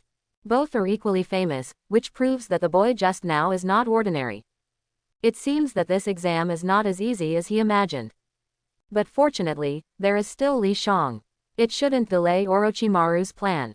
Please return to your seats, the exam will begin in 10 minutes. Candidates who have not arrived will be considered as voluntarily giving up, the loudspeaker in the exam room announced. Li Shang also stopped talking. After a while, the door opened and 3 people walked in. Very unfamiliar, but their aura was good. Even though Li Shang was sitting in the back row, he could still feel the pressure in the air. The person in the lead started distributing the exam papers. The 2 people on the left and right activated their Sharingan and Byakugan, to Li Zhang's surprise. There was an instant gasp. Except for the new students from Konoha, the other ninja villages didn't pay much attention to theoretical knowledge. They were prepared to cheat. But if they could cheat under the Sharingan and Byakugan, they would have become Jonin long ago. The rules are simple, 100 questions, 100 points. There are 10 teams in the entire classroom, and only the top 3 teams with the highest scores will pass. Li Shang raised an eyebrow at the announcement. These rules are completely different from the original. But it seems reasonable. The education system in Konoha has undergone tremendous changes. Li Shang picked up the exam paper and quickly scanned through it. The content was rich. Ninja tools, flower arrangement, astronomy, geography, mathematics, and so on. It reminded Li Shang of the entrance exam for a certain website. Quite interesting. But the content was almost universally used by major ninja villages. There was no mention of the Will of Fire. Li Shang wasn't worried about Shang Lin. After all, he had been his teacher all along and taught him everything he needed to know. The only unknown was Kimamaro's level of knowledge. It would be quite funny if he failed at this stage. Li Shang quickly finished writing the exam paper and then flicked a droplet of water. Probably only he and Kimamaro could cheat under the Sharingan and Byakugan. At most, add Shikamaru and Ino. The water droplet reflected Kimamaro's exam paper. Li Shang couldn't help but shake his head. He really was a poor student. But considering his experiences, it was understandable. The orange sunlight shone through the window, illuminating the wooden leaf symbol on the office wall. The door was knocked. Uchiha Itachi snapped back to reality and saw a middle-aged ninja walking in. Wearing a red coat, a forehead protector with the character, oil, on it, and white long hair that reached his waist. He walked casually, his eyes darting around. Most people who saw him would probably think he was an old rogue or thug. In fact, that was correct. Uchiha Itachi thought of the legends he had heard and shouted, "Lord Jiraiya. Long time no see, you're getting more handsome." Jiraiya smiled and said, "You're almost as good looking as I was when I was young." Uchiha Itachi didn't know how to respond and ended up not showing any expression. Jiraiya shook his head, turned to Uchiha Fugaku, and said, "I've taken Naruto to the exam venue." "Thank you." Because the commotion was too loud, Uchiha Fugaku had already learned from the Anbu earlier. "Tsunade, any news?" "She doesn't want to come back." Jiraiya shook his head and said, "Because of hemophobia." Uchiha Fugaku fell silent for a moment and sighed, "What a pity." Without Orochimaru interfering, although Jiraiya took Naruto, he didn't persuade Tsunade to come back. In addition, the situation in Konoha was much better than in the original story. Whether Tsunade came back or not didn't make much difference. But Uchiha Fugaku still hoped to have a medical genius in charge. Tsunade's personality is like this, she prefers places with a lot of gambling. Jiraiya laughed and said, "She wouldn't be happy if she came back to Konoha. For now, we don't need to worry about Tsunade." Uchiha Fugaku brought up the matter of Li Shang and said, "The current case is fake. He might pose a threat to Konoha through the Chunin exams, so I called you back." "Is that so?" Jiraiya looked surprised and said, "There are very few ninjas who can kill a Kage. It's probably a dangerous person." Uchiha Fugaku nodded slightly. The fourth Kage, Rasa, was already considered one of the top Jonin-level powerhouses. Although Konoha was not afraid, it was inevitable that they would be affected. If the cost of winning was to destroy half of Konoha, then it would be meaningless. Just then, the door was opened again. Shisui walked in and said, "The written test is over. The next test will take place in the Death Forest. Is there anything else?" Uchiha Fugaku looked up and said, "This kind of small matter shouldn't require you to come in person." "It's Uchiha Lang." Shisui took out a scroll and said, "He said we should take action after the second test and gave us a match schedule." "Where is he?" Uchiha Itachi leaned forward and asked. "Haven't seen him." Shisui explained, "Just like the previous times, he disappears after delivering the information. By the time we notice, there's no time left." After Uchiha Fugaku finished reading the scroll, he said, "Itachi, Enko will be the proctor for the second test." Uchiha Itachi was stunned and asked, "What does that have to do with the proctor?" "Lang said the target of the case is you." Uchiha Fugaku finished speaking and laughed, "He's quite good at choosing people." Jiraiya, who was eavesdropping, waved his hand and said, "Let me know if there's anything. I'll go play at the Konoha Police Department." With a bang, he disappeared. Uchiha Fugaku asked in confusion, "What is he doing at the Konoha Police Department?" Shisui said with a strange expression, "Lord Jiraiya cares a lot about the members of the patrol team, especially those beautiful girls." Thinking about his legendary eccentricity, Uchiha Fugaku coughed and said, "Don't ever tell him the truth." When Li Shang left the classroom, he heard the fluctuating screams again. He looked towards the source of the sound and sure enough, it was Sasuke. But this time, Naruto was also there. Compared to Sasuke's calm demeanor, Naruto was much more active. He waved his hand while walking and shouted, "Thanks everyone for your support." Li Shang remembered the concerts from his previous life. This sentence should be changed to, "Thanks everyone for buying tickets." Shang Lin ignored the commotion nearby and looked through the exam rules, saying, "The second exam will take place in the Forest of Death. We will gather at 6 o'clock tomorrow morning, with only half an hour to wait." Li Shang had seen it before. The rules were the same as in the original work. Holding the heaven and earth coiling scrolls was considered passing, but before starting, they could only randomly choose one scroll. It was another beautiful day. Even though it was only 6 o'clock, the sky was already bright. Li Shang immediately saw Uchiha Itachi standing at the front. He whispered, "That is Orochimaru's target. I'll go inform him while we have time." Kimimaro and Shang Lin nodded. Li Shang suddenly exclaimed in surprise, "I left my ninja tools at the hotel, wait for me." He quickly turned around and hurriedly left. Uchiha Itachi glanced at him. He didn't notice any traces of ninjutsu. Orochimaru had come with the genin from Audiobook to participate in the exams. But he would only officially attend during the third exam. The first two exams were just preliminaries and didn't interest the audience. Li Shang transformed into a ninja from Sunagaku and smoothly met Orochimaru at their hotel. "You said Uchiha Itachi is the chief examiner for the second exam." Orochimaru narrowed his eyes and licked his lips. His original plan was to start during the third exam. Because before that, he didn't have any opportunities. Under normal circumstances, Uchiha Itachi would not be the chief examiner for the first two exams. And Orochimaru couldn't just break into the Anbu, it was too dangerous. So the best choice was during the third exam in the arena. Without any traps, Konoha wouldn't expect him to make a move.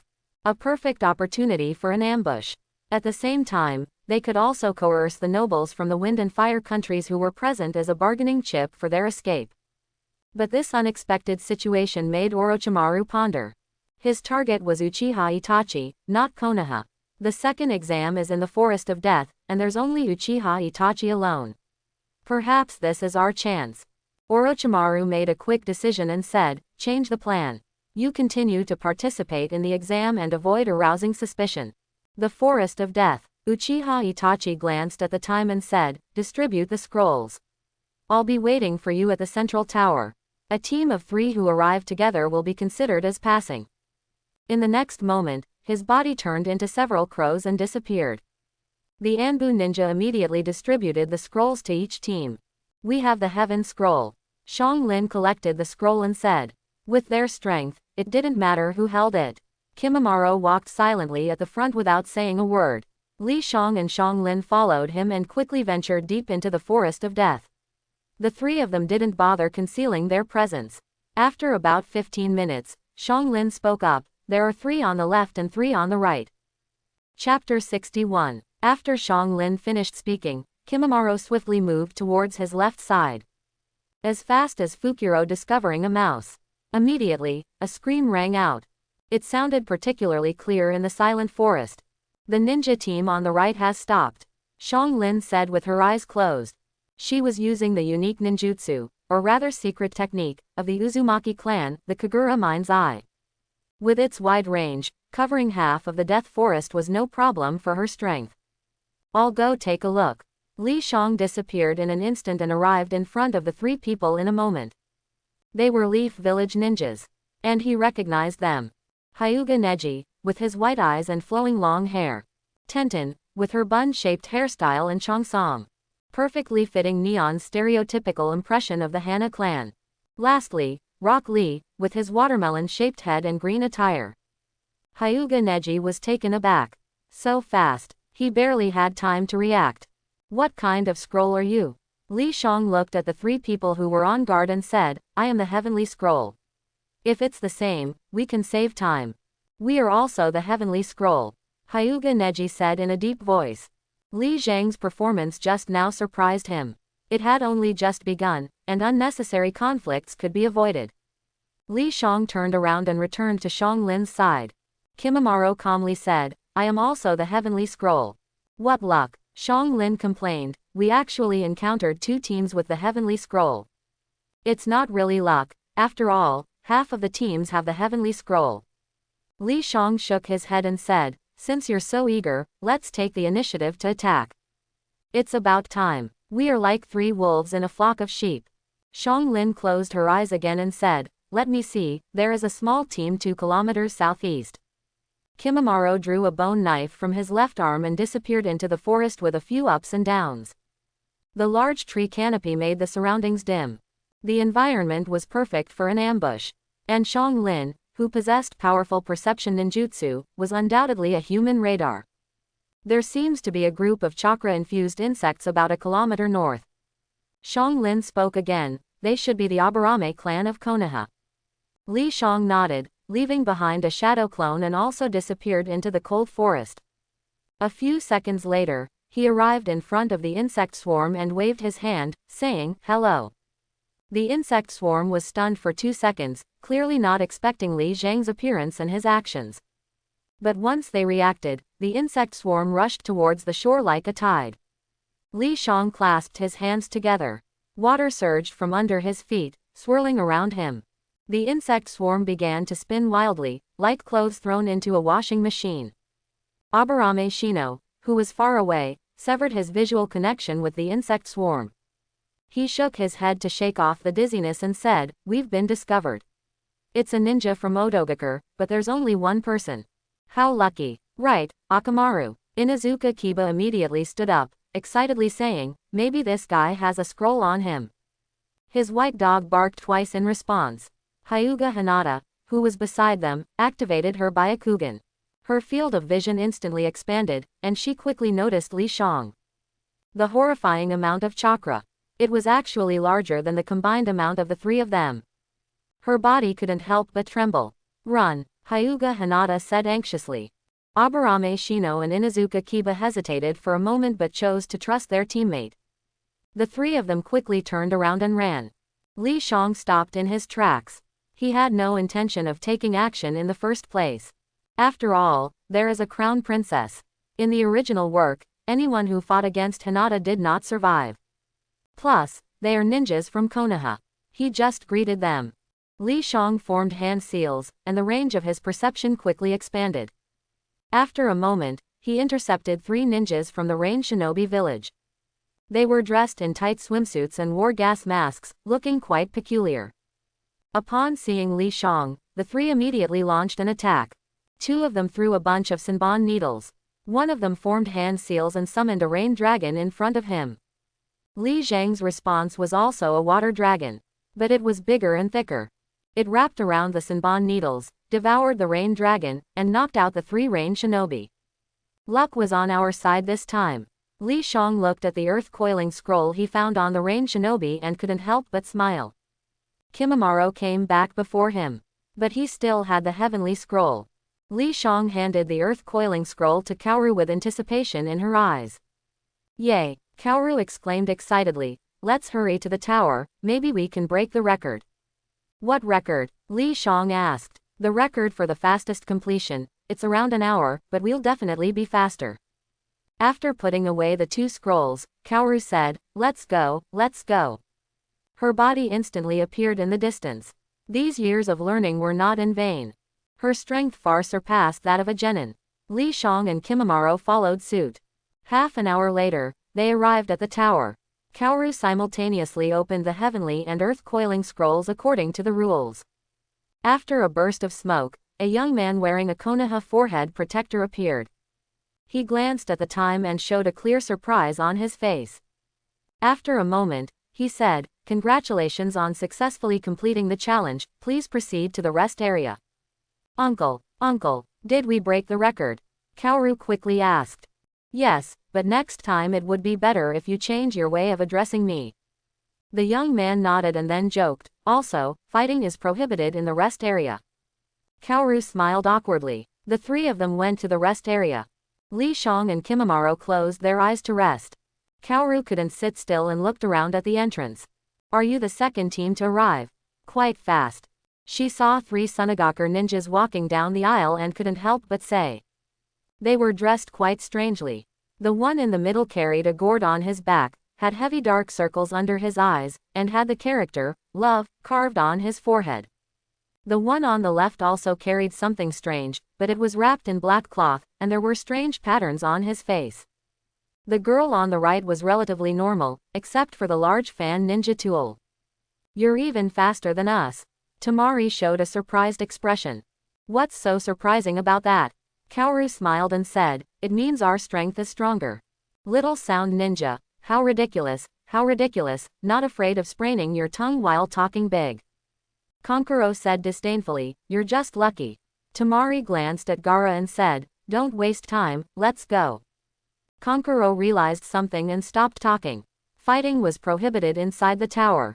Plus, if they angered Gaara, it might ruin the Cage's plan. Kaoru was unwilling to back down and was about to retort when she saw Li Shang. Arguing is pointless, let's wait for the upcoming matches. Li Shang remembered the battle schedule he gave to Konoha and said, you have a chance to defeat them personally. Kaoru looked at Gaara and the others, nodded. If you were to ask who she listened to the most, it wasn't Orochimaru, but Li Shang. More accurately, she was loyal to Li Shang. As more teams arrived, the once quiet tower became lively. Especially the conflict between Gaara and Uchiha Sasuke further fueled the atmosphere. The reason is simple. Gaara's personality is quite terrible due to the actions of his sibling, Rosa, and he is confrontational towards everything. Sasuke's reputation precedes him, and he has long been his target. Unable to hold back upon their first meeting, he ran up to him and said he wanted to kill him. Sasuke's personality naturally does not indulge Gaara. Naruto, on the other hand, found the commotion not exciting enough and was practically shouting, let's fight. Let's fight, as a cheerleader for Sasuke. The one who ultimately stopped the fight was Uchiha Itachi. After looking at Sasuke and Naruto, the two immediately backed down. If you want to fight, the preliminaries will start soon, Uchiha Itachi said calmly. Since your teams have exceeded the specified number of members, there will be individual battles to eliminate half of the participants. The sudden news shocked the onlookers. Eliminating half seemed too much. Many people showed worried expressions. The excitement died down, and people began checking their equipment. However, there was a group of people who were quite excited. They possessed strong power and confidence, fearing no challenges. Upon hearing this, Gaara retracted his right hand and said, I'll spare you for now. Sasuke glanced at him and responded, you'll understand why my surname is Uchiha later. Because of his undefeated record since childhood, coupled with the 3 influential Uchiha, Sasuke's inner pride was at its peak. Everyone, go to the examination hall. Uchiha Itachi turned and left the rest area. The so-called examination hall was actually a square inside the tower. After the examinees gathered, Hokage Uchiha Fugaku appeared. He was just there to make an appearance. Uchiha Fugaku casually encouraged them with a few words, skipping the usual lengthy speeches. Waving his hand, the referee, Tsukikaze, entered the stage. Cough. The 2 people selected by the computer will be opponents. If one side surrenders or loses the ability to resist, the other side will be declared the winner. Cough, cough. He coughed while announcing the rules and ended with, if anyone wants to withdraw, raise your hand and move to the audience seats on both sides. About a dozen people raised their hands. They had all been injured in the previous scroll battle or felt that their strength was insufficient, so they chose to give up. After all, accidents happen. Before the individual battles, they had to sign a contract. If Konoha didn't rescue them, they could only accept their misfortune. After Uchiha Fugaku left, Uchiha Itachi announced the start of the matches. A huge curtain descended in the center of the tower. The names of 2 people were projected. Nara Shikamaru and Temari. Li Shang couldn't help but smile. He arranged the match schedule. The so-called random selection was just a deception. Although the computer was fair, it wasn't difficult to manipulate. Especially when the referee, participants, and organizers were all under his control. Li Shang arranged them to be opponents because he didn't want to ruin a potential marriage. After all, there wouldn't be a third round.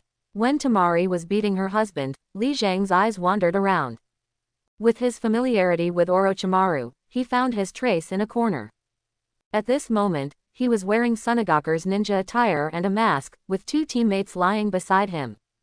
They were heavily injured and covered in bandages. Their team had just chosen to forfeit, so no one paid attention to them. But Li Shang knew that the 2 lying down were white Zetsu. They were used to summon Senju Tobarama in the 3rd cage. And Senju Hashirama, who had been summoned earlier, should be waiting somewhere for orders.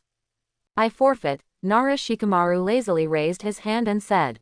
After a fierce battle, he used his shadow to control Tamari, but at the critical moment, he resolutely gave up victory. Tamari looked at him with a complex expression. A faint spark of love was shining. Referee Tsukikaze entered the stage and announced Tamari's victory, and the projection started randomizing again. Li Shang glanced at it and stopped paying attention. He didn't know either of the 2 people. After 4 more matches, he suddenly became spirited and said, Fragrant Phosphorus, do your best. Shangolin glanced at the screen, which displayed her opponent, Kankuro. She clenched her small fist and said, this is just perfect.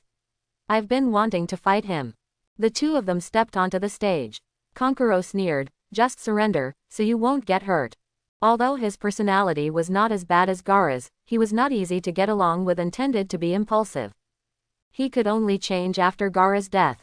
In the end, he had incredibly good luck and inherited the Red Sand Scorpion's puppet. Shangolin didn't reply. She remembered what Li Shang had said earlier, that theory was unnecessary. She stomped her right foot and quickly closed the distance, simultaneously smashing her right fist. Kankuro raised an eyebrow. Pretty fast, but what's the point? Can you even hurt me? He retaliated with the same punch. But in the next moment, he was blasted away by a tremendous force.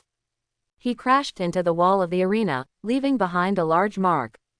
The genin watching around fell silent. Meanwhile, in another monitoring room, Uchiha Fugaku, Shisui, and Jiraiya were watching the situation in the arena through the screen. Is that Tsunade's monstrous strength?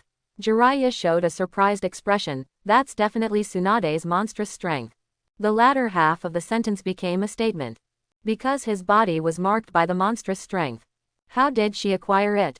Jiraiya speculated. I haven't heard that Tsunade took on any apprentices. I remember she was a ninja from Otogakur. Shisui pondered. Otogakur is a newly established village, and we have limited information. It's unclear about her exact background, but the reported data shows that she is a medical ninja. Jiraiya frowned. This was really too coincidental. And there were only a few people who could teach monstrous strength.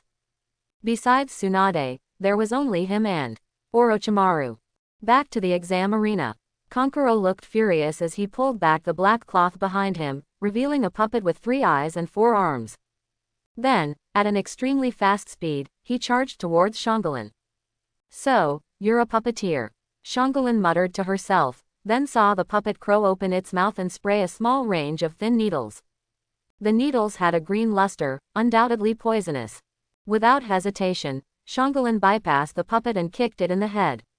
Her speed was even faster than before. Kankuro realized the problem. Shangolin's strength exceeded his expectations. He finally stopped underestimating her and pulled the crow with both hands, causing the puppet's arms to sprout 6 rotating curved blades. If Shangolin didn't defend, both of them would be injured. Are you crazy? Kankuro instinctively dodged, but was hit on the left shoulder, causing his body to become numb from the pain. Shangolin jumped in place, like a cat, evading the curved blades. Then, in rapid succession, she attacked the crow's head. In an instant, the head was crushed. Kankuro could only retrieve a headless puppet. Fortunately, it was just a puppet. Losing its head only meant losing some combat ability. And he still had other puppets. At this moment, the crow emitted a dark glow. 4 black shadows enveloped Kankuro and the crow.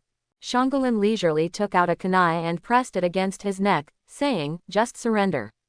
You won't be able to undo my sealing jutsu. In the monitoring room, Jiraiya was almost jumping up. The Uzumaki clan's sealing jutsu. Is she a member of the Uzumaki clan? Either way, it surprised him. He instinctively thought of his good friend, Orochimaru. If Shangolin was his apprentice, everything made sense. The 2 of them had been chasing each other for nearly 10 years. But Jiraiya never caught him. Kankuro had a defeated expression, in stark contrast to Shangolin's expression. Uchiha Sasuke. She saw the name displayed on the projection and couldn't help but say, Feiui, show this leader of Konoha a little color. Although Sasuke was hyped up, she still believed in Li Shang. Li Shang chose Wengyu as his name. 6 years was enough to make him completely different from the Higurashi Feiui of his childhood, so he only made a few disguises. For example, dyeing his hair yellow. Sasuke stood opposite him, his gaze cold, his face expressionless. Almost identical to Uchiha Itachi. Li Shang raised an eyebrow. He could understand Sasuke's imitation of Uchiha Itachi's mentality. He casually drew out a long knife. Not the Kusanagi sword, just an ordinary samurai sword. Seeing this, Sasuke also drew out his own samurai sword, but from the shine, it appeared exceptionally sharp. He leapt up in silence. No opening remarks, because in his eyes, Li Shang, this nameless pawn, was not worth wasting words on. As a genin participating in the Chunin exams, he only considered Gaara and Uzumaki Naruto as his opponents. Sasuke was like an eagle swooping down from the sky to hunt. The sword in his hand was his talon. His speed was fast. Most of the onlookers felt that he had instantly arrived above Li Zhang's head. Uchiha Itachi, the chief examiner, stood on the high platform. Kakashi, Might Guy, Yuhi Kurenai, and other Jonin were beside him. But in the next moment, they all showed a hint of surprise. Because Li Shang caught Sasuke's fierce attack. Not only that, but while catching it, he launched a counterattack. The long knife swung in an arc, like a thread through a needle, accurately hitting the weakest part of Commander's sword. Sasuke's wrist trembled under the force, almost causing the samurai sword to slip from his hand. But even so, he stumbled and quickly retreated. When he looked at Li Shang again, his eyes had become sharp. Sasuke was indeed proud, but Uchiha Itachi's teachings had an effect, making him slightly more serious. If he failed, it would also affect the honor of the Uchiha clan. A clever interception, Kakashi couldn't help but say, this shinobi's swordsmanship is not weak. Without a keen eye, there would be no chance to counterattack.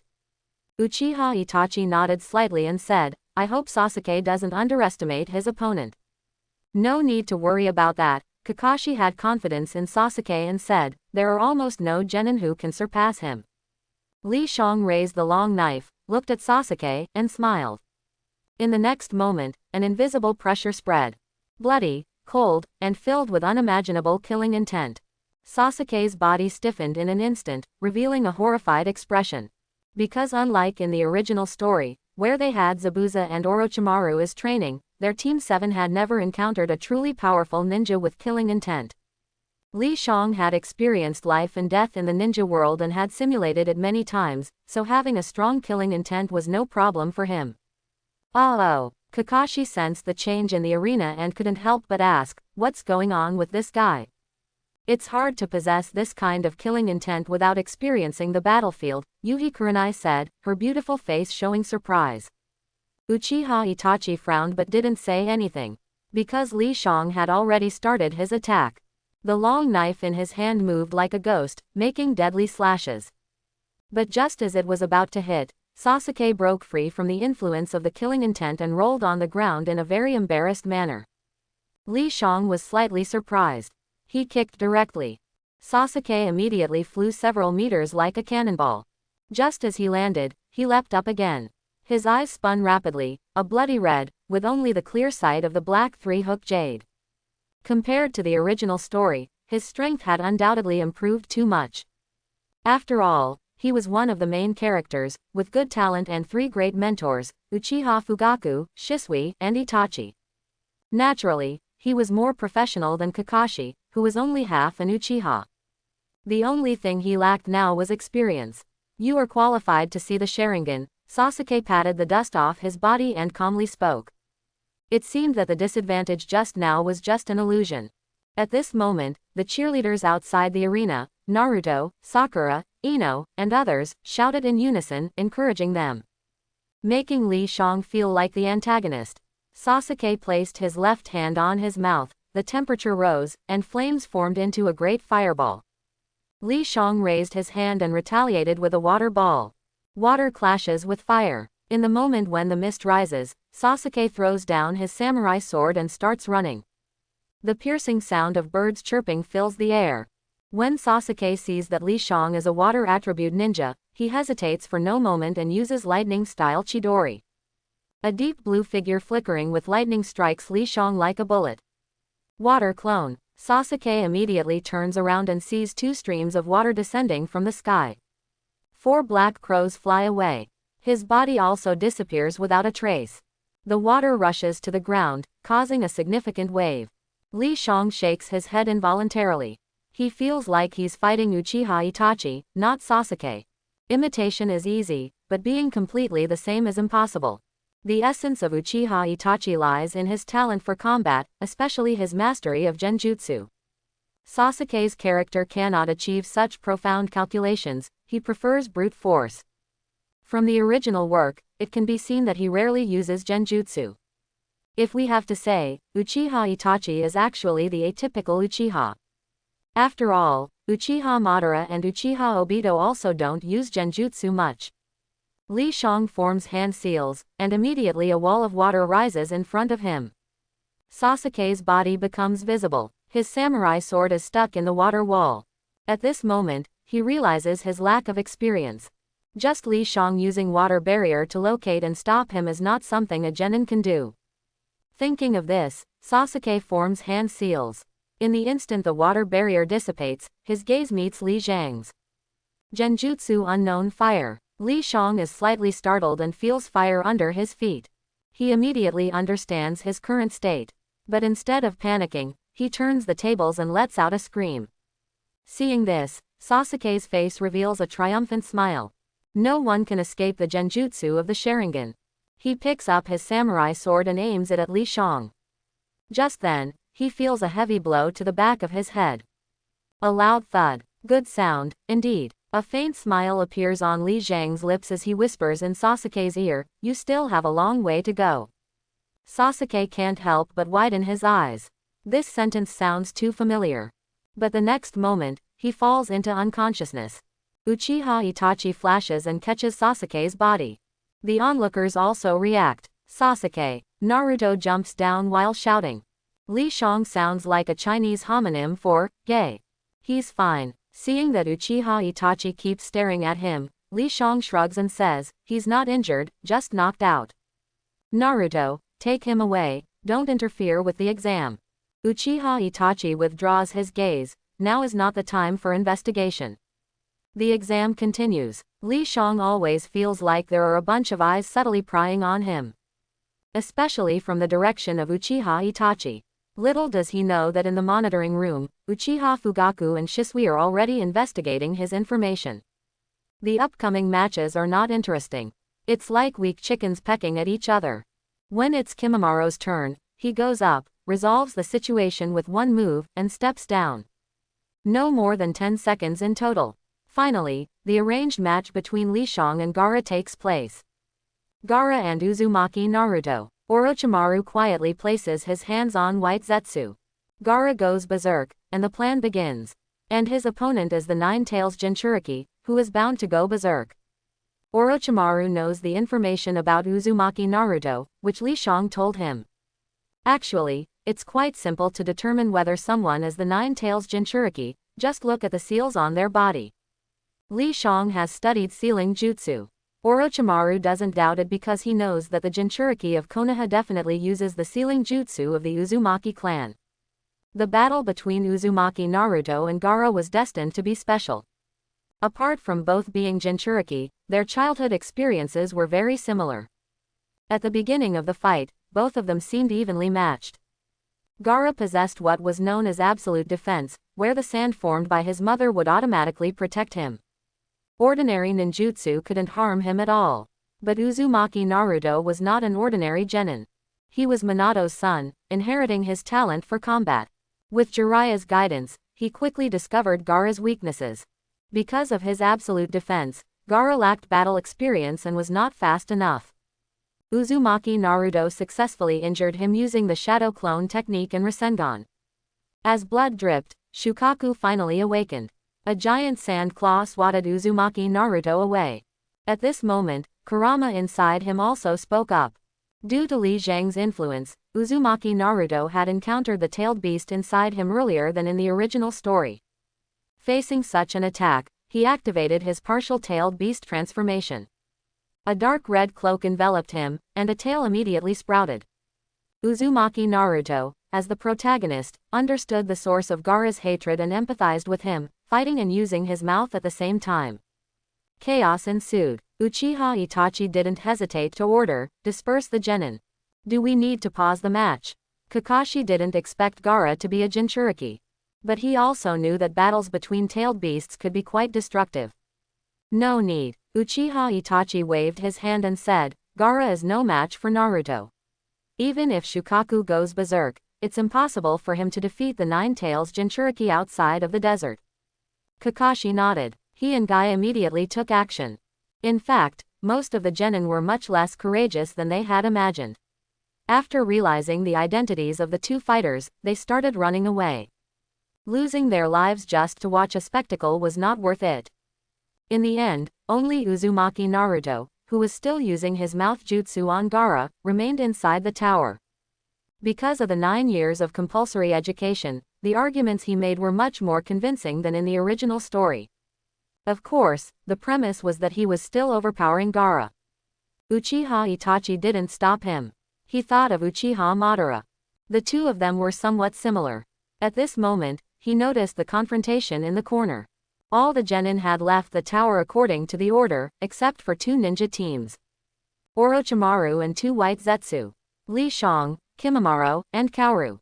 He had intended to let the 2 of them leave. But Kimimaro didn't go. With his personality, even if he knew his opponent was a tailed beast, he wouldn't abandon Orochimaru in the final battle. And Kaoru had the same thought. Li Shang didn't leave, and neither did they. Because of the debt of saving their lives. "Who are you?" Uchiha Itachi walked up to them, his gaze finally falling on Li Shang. Because Orochimaru had been keeping his head down. And both Kimimaro and Kaoru were subconsciously looking at Li Shang. Uchiha Itachi naturally noticed this detail. Li Shang hadn't answered yet. Then a roar was heard. It was Shukaku, with the joyous exclamation of, "This lord has finally come out." Its massive body broke through the tower. Countless rocks fell like a torrential rain. Li Shang reached out her hand, and water formed a curtain, enveloping the 6 of them. Uchiha Itachi and the others jumped away directly.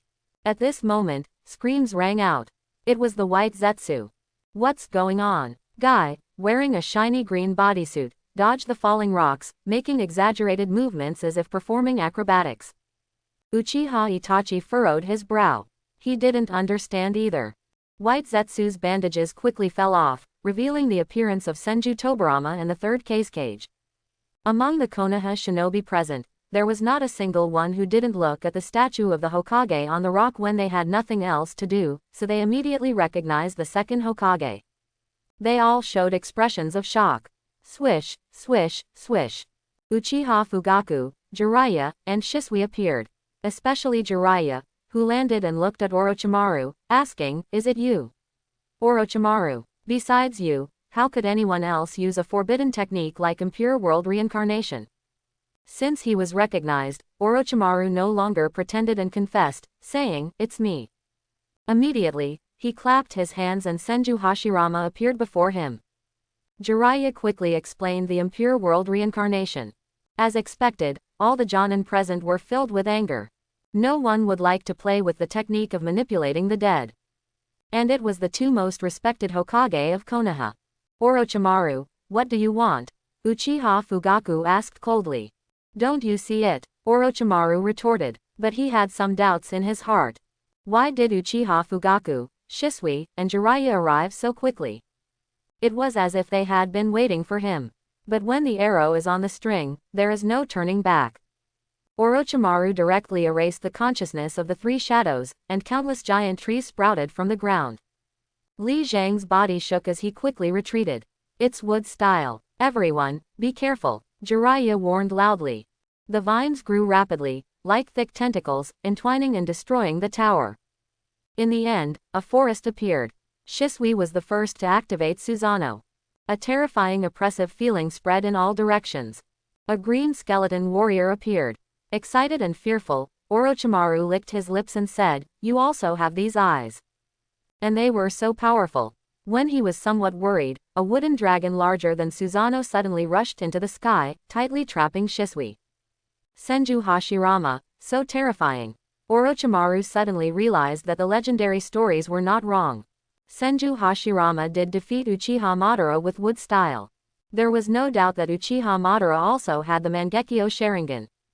But what puzzled Orochimaru was the stark difference between the wood style obtained from Senju Hashirama's cells and what he saw before him.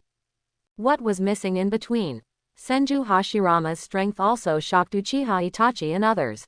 Especially Uchiha Itachi and Uchiha Fugaku. They knew the power of Susanoo well. "Sasuke, you go deal with Orochimaru. The rest of you, come with me to deal with the three shadows and hold them back." Uchiha Fugaku immediately activated his Mangekyo Sharingan.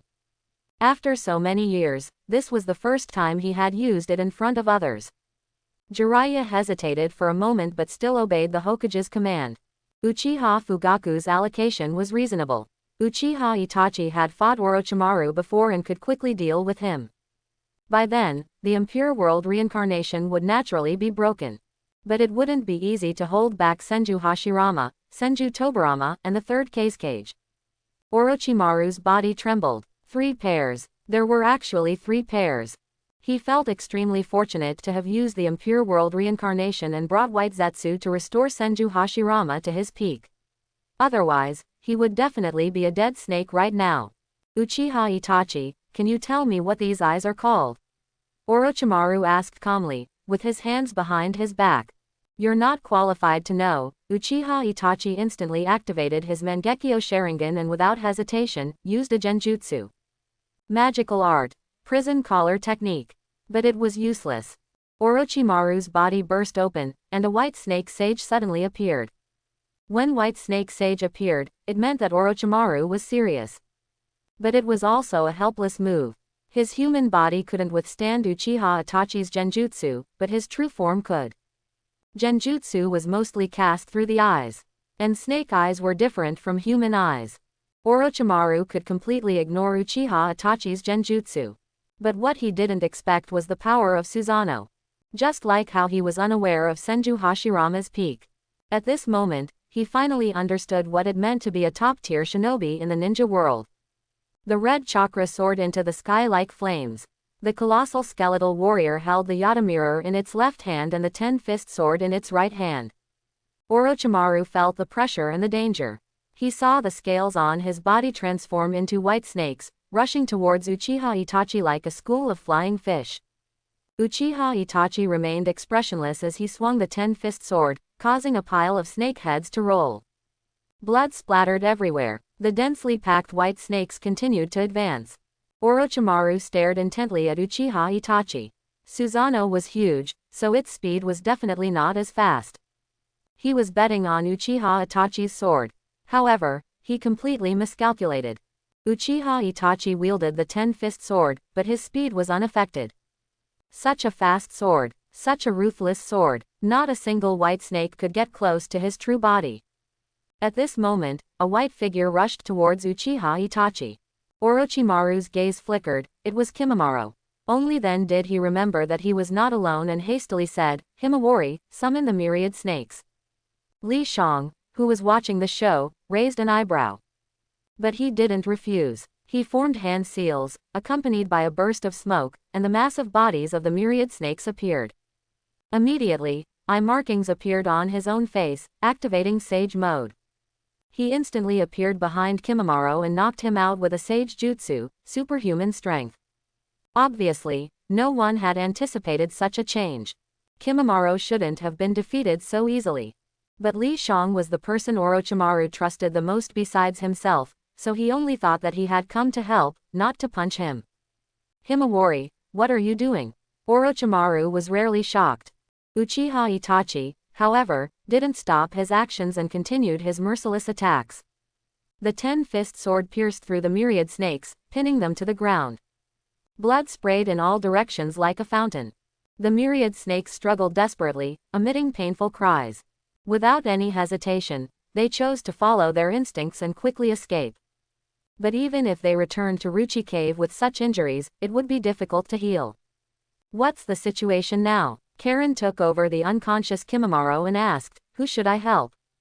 Just watch him. Li Shang smiled and said. Karen indeed betrayed without hesitation. Seeing this, Orochimaru was so angry that he spat blood. But soon, he really started to vomit blood. Even without using sealing techniques, he couldn't stop the 10-fist sword. Orochimaru was furious. His body suddenly grew larger. Several heads sprouted from his shoulders. In an instant, he transformed into the 8-headed serpent. Li Zhang's eyes brightened instinctively. But he quickly remembered that this wasn't on Myoji, where he could farm souls.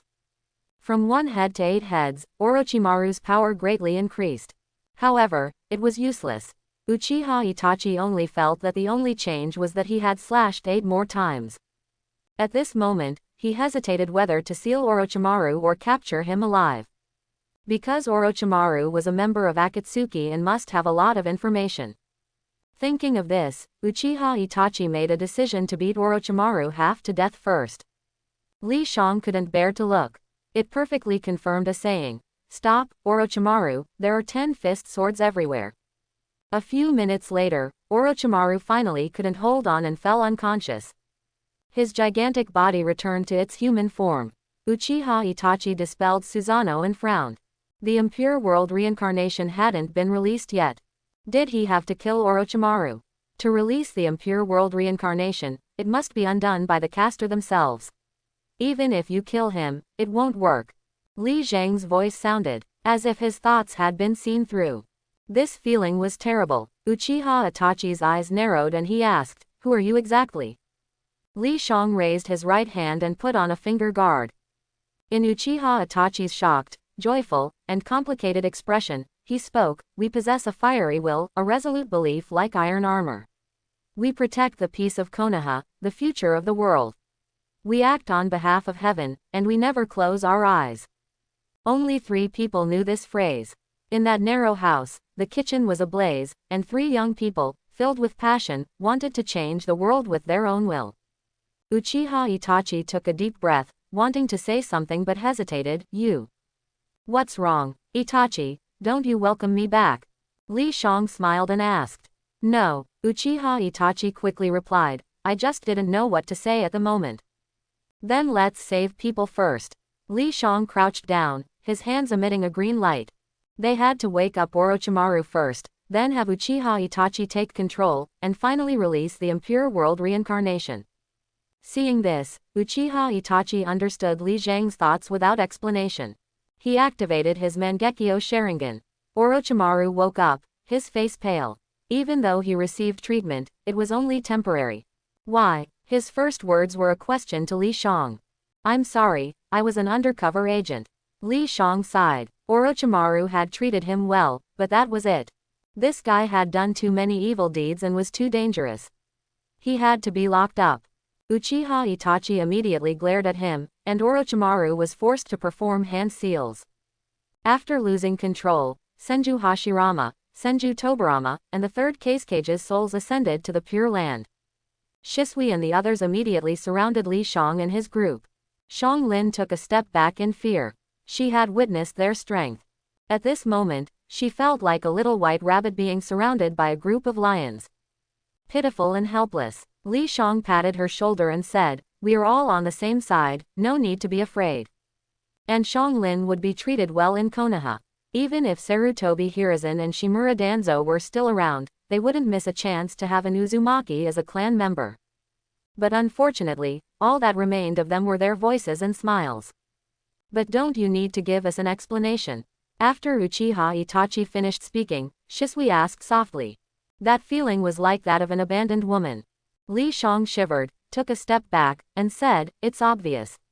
I endured hardships for 6 years, sent Orochimaru back to Konoha, and obtained information about the Akatsuki organization. It's more useful than staying in Konoha. Although this explanation sounded reasonable, Shisui still had many doubts in his heart. Why did you suddenly disappear? Because I sensed Orochimaru's presence in the Land of Fire at that time.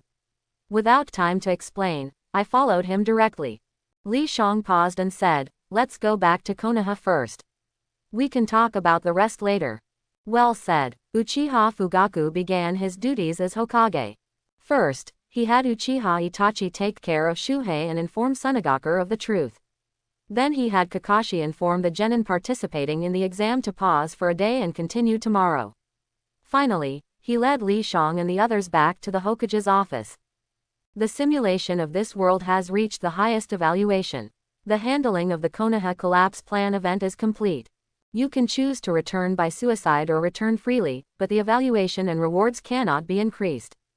The slogan for free return is, if I could start over, I would choose Li Bai. After returning, the Hokage ninja world will continue according to the current plot. Li Shang glanced at the text displayed on the simulator and continued to fabricate his experiences. In fact, he had already said most of it before, and the rest was just a matter of details. And this experience made him understand that since he could return to the Hokage world, he couldn't play disappearing acts. However, the reason is simple. Just like this time, to go undercover. Is there anything else you want to ask? Li Shang casually picked up the teapot on Hokage's desk and took a sip, saying, Sensei, do you mind? Uchiha Fugaku shook his head. If you've finished drinking, is it useful for me to mind? What's wrong with your body? Uchiha Itachi had long noticed that there were no traces of transformation technique on Li Zhang's body, indicating that he had changed bodies. Speaking of this, I have to mention Orochimaru. Li Zhang's face was filled with distress as he recounted his tragic experience. In fact, it was the living corpse reincarnation. Orochimaru, in order to obtain a vessel, subjected his body to inhumane modifications. Uchiha Itachi's tone was cold as he said, Orochimaru, I won't let him off. He is in charge of Anbu, and Orochimaru has fallen into his hands. He will definitely make use of the top 10 tortures in the future. Shisui was even more exaggerated. He wiped away his tears and said, Lang, you've suffered. Uchiha Fugaku was moved and said, although you have changed bodies, you are still the glory of our Uchiha clan. Quote. Li Shang felt like he had become a black and white photo hanging on the wall. He coughed and said, let's put this matter behind us and talk about something happy. Kimimaro and Karen. Karen, of course, was welcomed by Konoha as an orphan of the Uzumaki clan. But Kimimaro was not easy to handle. His previous attack on Uchiha Itachi undoubtedly showed his loyalty to Orochimaru. Kimimaro has a bloodline disease. Li Shang thought of a reason and said, the Mangekyo Sharingan of the Uchiha clan puts a heavy burden on the eyes and body, and it is also prone to bloodline diseases. In that case, let's keep Kimimaro as a research subject. Uchiha Itachi's eyelids twitched when he heard this, and he said, Lang, you make sense. Has Lady Tsunade returned? Li Shang asked again. To treat the bloodline disease, Lady Tsunade was indispensable. Her medical skills were definitely the best in the ninja world. And she was a ninja from Konoha, there was no reason not to use her. She hasn't returned. Jiraiya answered truthfully, and she doesn't want to come back either. Li Shang pondered for a moment and said, Itachi, you go and take control of all the casinos in the Fire Country. Then tell Lady Tsunade that as long as she is willing to treat Kimimaro, her gambling debts will be waived. If she disagrees, all the casinos will no longer welcome her. Also, don't tell her that you are from Konoha. Jiraiya was stunned and muttered, what a ruthless guy. Uchiha Itachi was slightly excited. This familiar feeling had returned. It's great. Only when the three of them were together could they be called the Heavenly Trio. The familiar ceiling. Li Shang glanced out the window. Seagulls were perched on the deck, and in the distance was a calm sea. The sunlight was abundant, but it was unknown if there was a salty sea breeze. Li Shang returned to the main world. Simulation of this world has ended. Evaluation. After 3 years and another 3 years, you finally took down the boss. Reward. 5 simulation coins. Current balance. 17B. 1 random high quality talent 90% chance 1 random high quality item 90% chance access to character card library and item library. The next simulation will begin in 1 month. Related event, Dragon Clan, Morning Sun of Fire. Character card library. The character from the simulation world you completed perfectly will be made into a card for you to use. Item library. You can store items in the warehouse, but it's best not to let others see. A light screen unfolded in Li Zhang's field of vision. There were 4 buttons on it: Character Attributes, Simulation Save, Character Card Library, and Item Library. The first 2 are self-explanatory. Li Xiang clicked on the Character Card Library. His consciousness suddenly went dark. A blue and purple light fell from the void. Like meteorites from outer space, dragging tails of different colors. Finally, with a deafening sound, the meteorites landed. The blue and purple lights intertwined, forming the 2 characters that Li Xiang was familiar with: Uchiha Lang and Higurashi Haim. He quickly understood the rules of using the cards. In the original world, summoning in the Hokage ninja was costless, but it's worth noting that the cards have no subjective consciousness and can only be controlled by oneself. In the main world or other worlds, using it once requires consuming 5 simulation coins. There are 2 ways to use it. One is to use it as a substitute, similar to a puppet. The other is to possess it, borrowing the power of the card. As for the previous colors, they represent their levels, somewhat similar to the RNSR in the games of the previous life. Uchiha Lang has the 2 Tomo Sharingan and his strength is roughly at the level of an average Jonin. Higurashi Haim is not only skilled in water-style secret techniques, but also has summoning beasts and sage mode, making her an elite among Jonin. There is no doubt that the appearance of character cards greatly enhances Li Zhang's strength, making him no longer a weakling in the main world. Although 5 simulation coins are a bit expensive, compared to the effect, it is well worth it. Li Xiang had previously obtained 2 items, one was an acceptance letter, and the other was a hidden fox. At this time, only the acceptance letter was floating alone in the item library. Nick was sleeping on the carpet, like a house cat. Li Xiang casually picked up a clock from the bedside table. With a thought, it appeared in the item library. Li Xiang couldn't help but smile. He was familiar with this item card, it's just a space ring. Taking out the clock again, Li Xiang rubbed his hands and started drawing his talents and items. Shinso Hand B level, you are excellent at shooting, hitting the target every time, and have mastery of all firearms from Grandmaster. Future License Camera E level, a camera from the future. No matter where you are or what you're doing, as long as I think about it, it can automatically take beautiful photos. Shinso Hand talent is not bad. There may be opportunities to use firearms abroad. Maybe he can become a magic assassin like Emiya Kuritsugu. Of course, Li Xiang also knows that magicians dislike firearms. If used in the clock tower, the only thing waiting for him is expulsion. This camera is useless, I'm neither surnamed Chen nor a scenery enthusiast. Li Xiang couldn't help but complain. But today's harvest is quite rich, so he'll consider the camera as an extra. Maybe it will come in handy someday. Li Xiang got up, brushed his teeth and washed his face, called Nick to have breakfast, and then practiced magic with Astati. With his photographic memory, he had already completely memorized the 8 Gates Fist and the swordsmanship, Yagayu Shinkage Ryu, it's just a matter of time. But magic is as complex as the stars in the sky. Most magic can still be used universally. For example, projection magic can be learned by magicians of any system. Li Xiang is currently learning basic magic. Originally, these should have been mastered during the period of basic science for the whole class. But he skipped a grade, so there was no way, he could only learn slowly. Today we learned about auxiliary magic, acceleration, lightness, and heaviness, these 3. Astati walked in from outside the door. Her appearance was different from usual. Her long hair was tied into twin ponytails with black bows, and she wore a diamond-shaped headband. Tasaka Rin, Li Xiang said unconsciously. This outfit looks a bit like her. But that's impossible. Tasaka Rin is currently in Fuyuki City, preparing for the Holy Grail War. What did you say? Astati seemed to have heard his murmuring and asked. Nothing, let's begin. Li Xiang shook his head and said. Acceleration. Astati's body slightly curved, and the pure black stockings on her legs tightened into streamlined shapes. The air trembled. Her figure appeared on the other side of the training ground after 1 second. Li Xiang raised an eyebrow. This speed is quite good. Although it's similar to an ordinary genin, ninjas have superhuman physical abilities. And this is just a basic magic spell with 1 syllable. Lightness. Astati lightly leapt and instantly jumped 3 to 4 meters high. If it weren't for the ceiling blocking, she could probably go even higher. Heaviness. Astati uttered another syllable. Her footsteps became extremely heavy. The red boots pressed the training ground floor with a creaking sound. Li Shang inexplicably thought of the ship girls. They may look like girls or lawless, but in reality, they weigh hundreds of thousands or even millions of tons. Do you remember? Astati asked while habitually taking out a gem and handing it to Li Shang.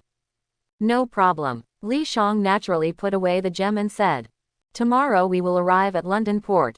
Astati reminded, when we reach the Magic Association, be vigilant at all times. Most magicians have problems in their minds. At the end, she flicked her hair by her ear and laughed. A very interesting statement. Li Shang agreed and nodded. Magicians pursue only one thing, reaching the origin, which is the source of the world. The simplest and most straightforward understanding is that the origin allows magicians to know everything and do anything. Friendship, love, and family are all just disguises for this purpose. Magicians like Tasaka Rin and Emiyashuru are the real exceptions. What magicians can do is understandable, even if it seems completely unreasonable to ordinary people. The cruise ship arrived at London port the next morning. The moonlight had not completely disappeared. The sun couldn't be seen, but the entire port had already come alive. Li Shang could hear the busy sounds. London in 2003 was undoubtedly one of the most prosperous cities in the world. Yvette got off the ship, excited and jumping around. Astati calmly took out her Nokia and dialed a phone number. After a moment, a black luxury car slowly stopped in front of her. Li Shang recognized its name with the little knowledge he had, Rolls-Royce Phantom. He had only one thought, why is this car here so early? Li Shang knew it because he had seen it in Dragon Raja. The luxury car drove towards the outskirts.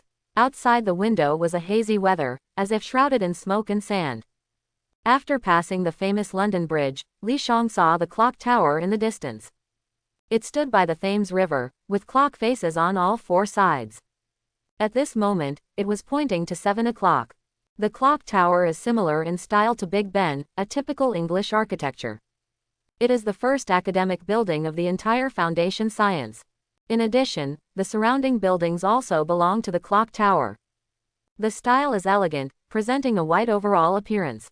Embroidered with Victorian patterns, exquisite marble columns can be seen everywhere. The remaining 11 disciplines are distributed around London like satellite cities. If the clock tower is seen as a university, it is easier to understand that the 12 disciplines are 12 departments. Li Zhang's mining science is the 4th department. But he has to report to the clock tower first. After Yvette left, only Astati remained. She led Li Shang to an office. After confirming the information, Li Shang obtained a student ID, a dormitory key, and a class schedule. The student ID does not indicate the discipline. Because the clock tower allows outstanding students to study across disciplines. In other words, as long as your application is approved, theoretically you can become a student of the 12 disciplines. Of course, this kind of thing is rare. It is almost impossible to happen. Because the 12 disciplines of the clock tower are divided into 3 factions, which are not friendly to each other. The class schedule is for mining science.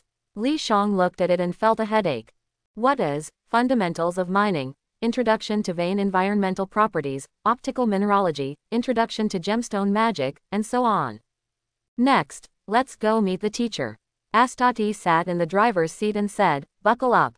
Previously, Yvette was driving and it was very stable. Li Shang didn't know how skilled his senior sister was at driving. But with seat belts, there shouldn't be any problems. In an instant, the Rolls-Royce raced on the road like a wild horse. Li Shang felt that the scenery outside the car window turned into a blur, perfectly confirming the name of this car. 10 minutes later, Li Shang got out of the car and his legs felt weak. Nick even dry heaved. Sorry, I'm used to going this fast.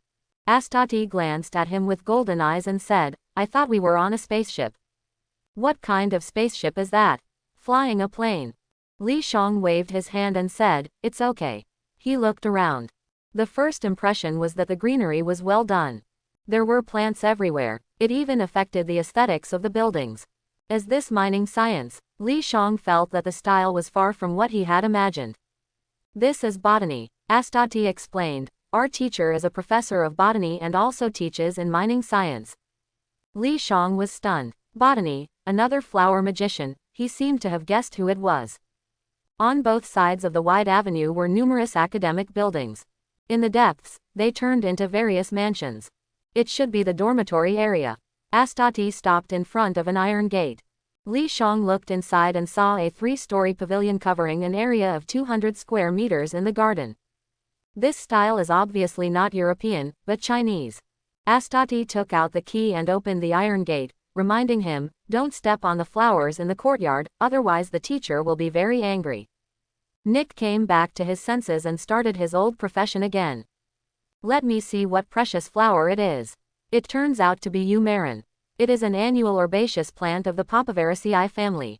It happens to be in bloom, with petals as thin as silk and corolla-like clusters of red clouds, very suitable for planting in gardens. "Teacher." Astati knocked on the door. "Ah, it's you, troublesome fellow." A voice came from inside the door. The tone and atmosphere were completely unlike that of a teacher and student. "You, ha." The door opened. A younger-looking girl appeared than Li Shang had expected. She was wearing a gray-white coat and black glasses, with hair that was astonishingly long, almost reaching her ankles. "Wow," Nick exclaimed in surprise. "Li Shang, your new disciple," Astati introduced. Quote. The girl looked helpless and said, "Before you take on a disciple for me, could you at least let me know?" Jia Chuzi. Astati didn't answer her question, but instead introduced Li Shang. "She will be your teacher in the field of plant magic, with a hot-tempered personality." "Where am I hot-tempered?" Jia Chuzi glared at her, angry. Her hair was already floating in the air. Astati raised her chin slightly, implying something. "Come in." Jia Chuzi took a deep breath and said. There was a carpet at the entrance, an umbrella stand on the left, and a shoe rack on the right. The living room was very spacious, with light-colored poppy wallpaper on the walls. The floor was white, with a square table in the middle. There was a book on the table. Li Shang could see the title of the book, a reference book on canine language. "Interesting." After Jia Chuzi sat down, she said, "Give me his information." Astati conjured up a notebook out of thin air and said, "Take a look for yourself." "A magician from the flower family." Jia Chuzi's attitude softened slightly, but she was still somewhat surprised.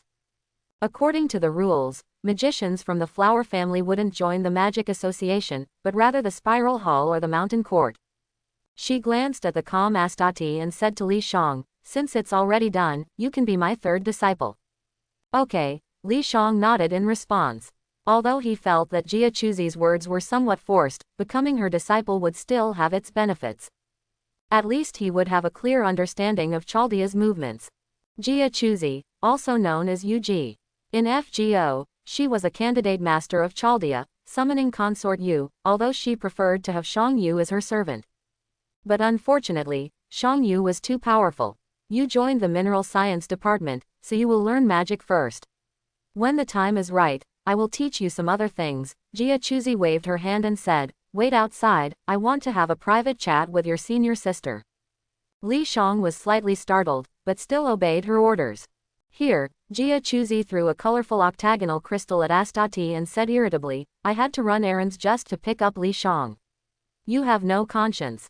"It's not easy for me to travel from one universe to another." Astati rubbed her head and said, "Anyway, the master has been found, the rest is simple."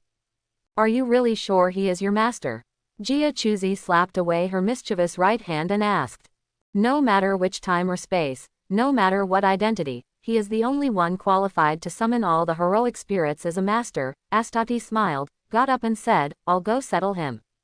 Li Shang and Nick got on the car again.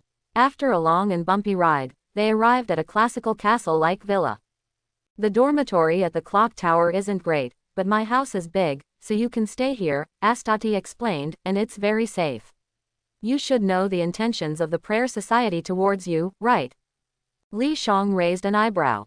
"I do know the intentions of the prayer society towards me, but I don't know your intentions." Various thoughts flashed through his mind. Li Shang agreed to stay, because he sensed that the concentration of magical energy nearby was quite good. It reminded him of his sage mode. Perhaps he could give it a try. In a bar in southern London. A middle-aged man picked up a glass of red wine, shook it, and asked, "Has Li Shang arrived at the clock tower?"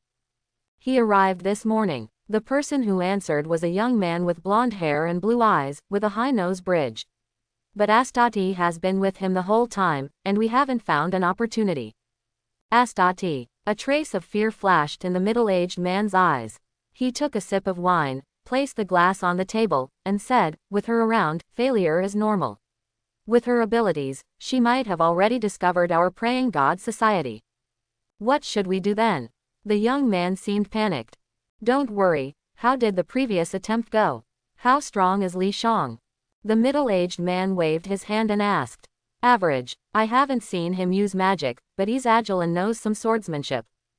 The young man recalled the scene he saw when controlling the water monkey and thought of a term. He said, "It's like he knows Chinese kung fu." The popularity of Crouching Tiger, Hidden Dragon, in the past 2 years has brought the fame of kung fu to new heights. And the clock tower itself offers Bagwazong courses. "That's good then." The middle-aged man tapped the glass and said, "Now that he's back at the clock tower, using violence will attract the attention of the Department of Law and Politics.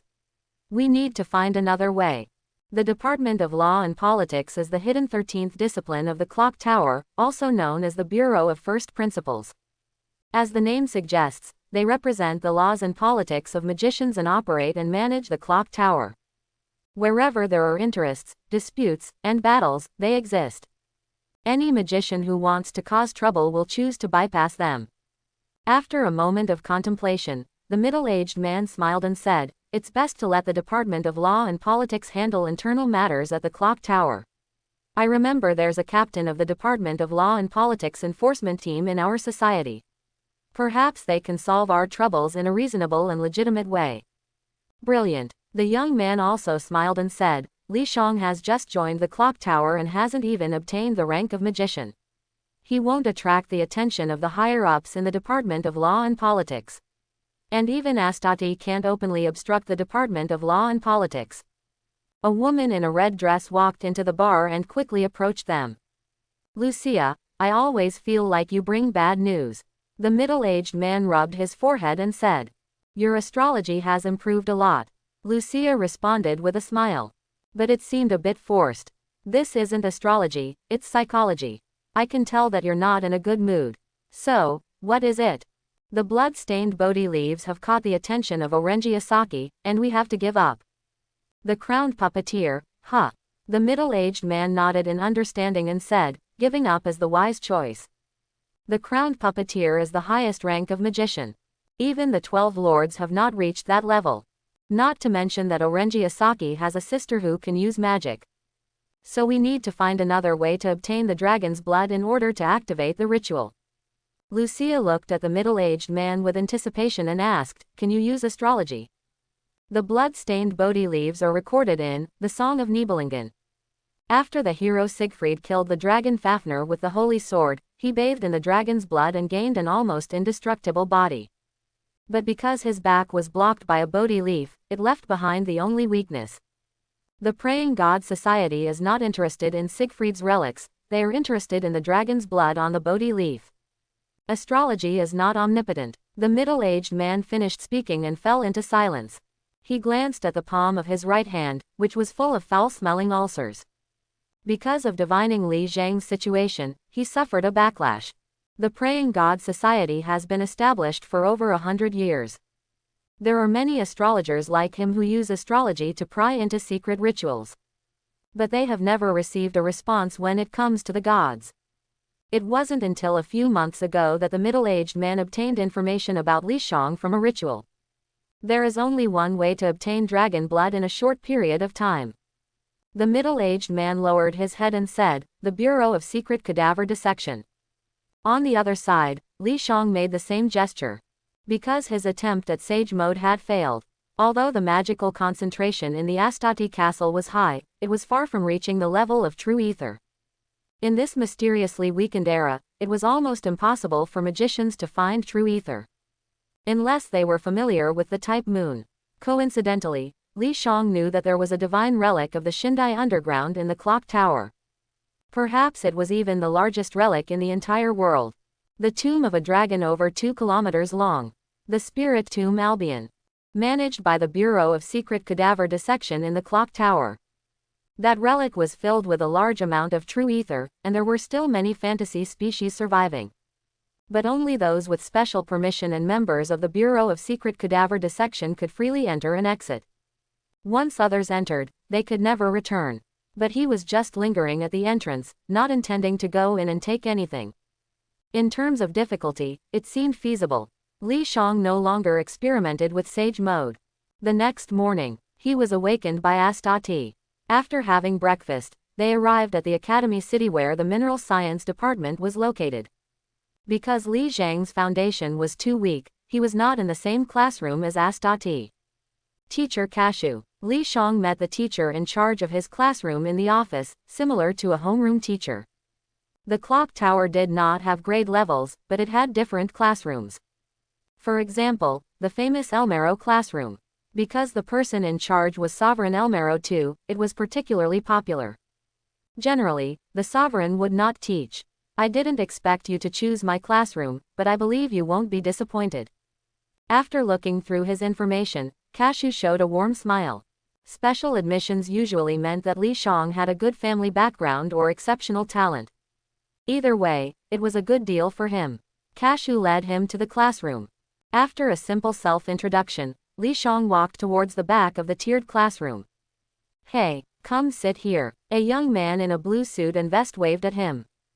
And he spoke in Chinese. Although not very fluent, it still caught Li Zhang's attention. "I'm Louis," the young man said enthusiastically. "Magicians who specialize in floriculture in the clock tower are as rare as pandas." "Do you know pandas?" "I do." Li Shang smiled and said, "In our Shu region, we ride pandas to school." "Cool. That's so cool." Louis leaned forward excitedly. "Oh my god, you have no idea how much I love pandas." "So you learned Chinese because of that?"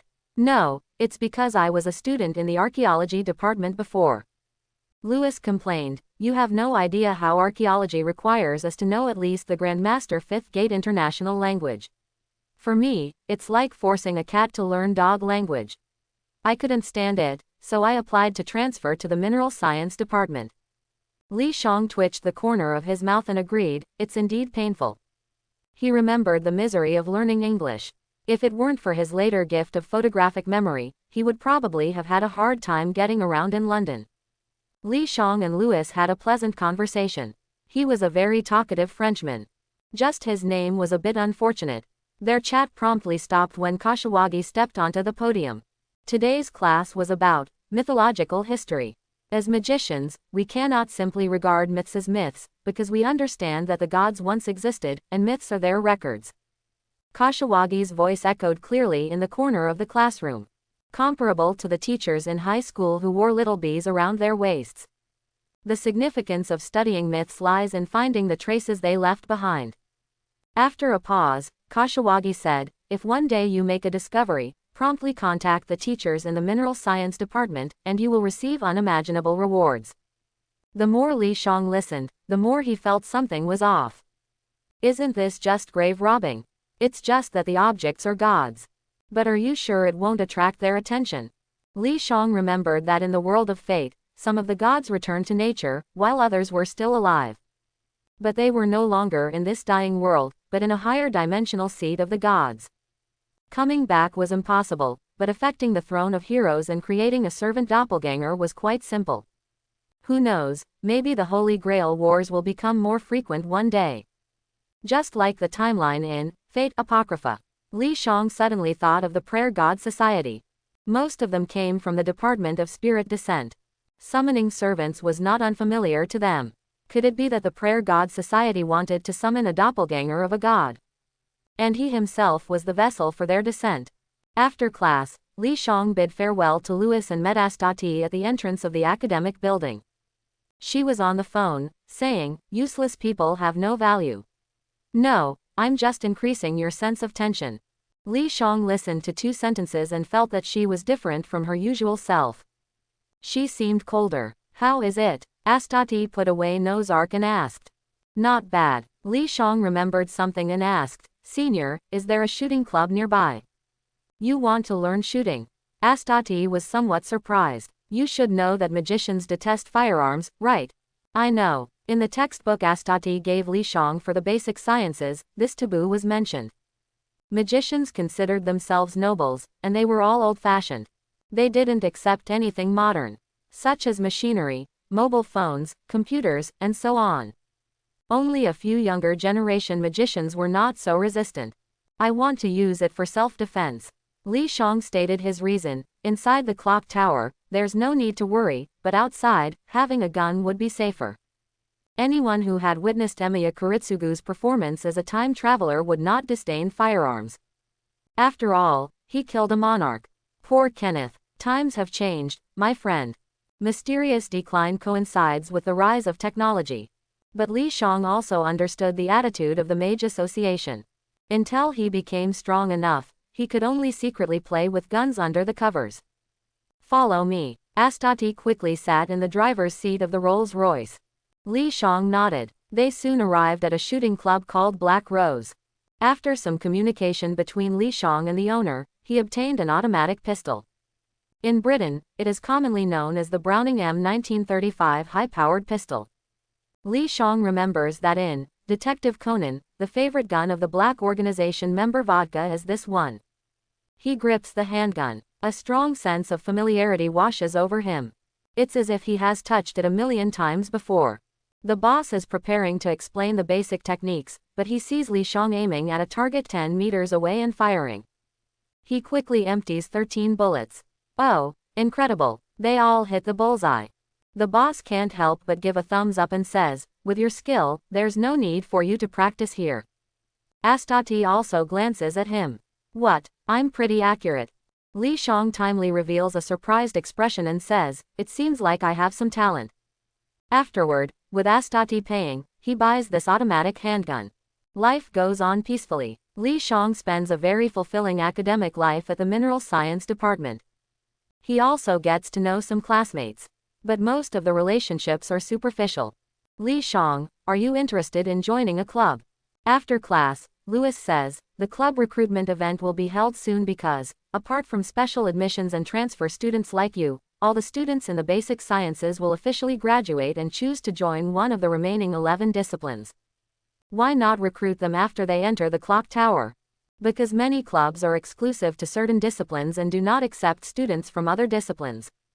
I'm not interested. Li Shang shakes his head and says. Then you'll miss out on something interesting. Louis puts his right arm around Li Zhang's shoulder and asks in a low voice, do you know about the Witch Club? Witchcraft is one of the magical systems in the plant science department and is extremely skilled in making potions. What's so special about it?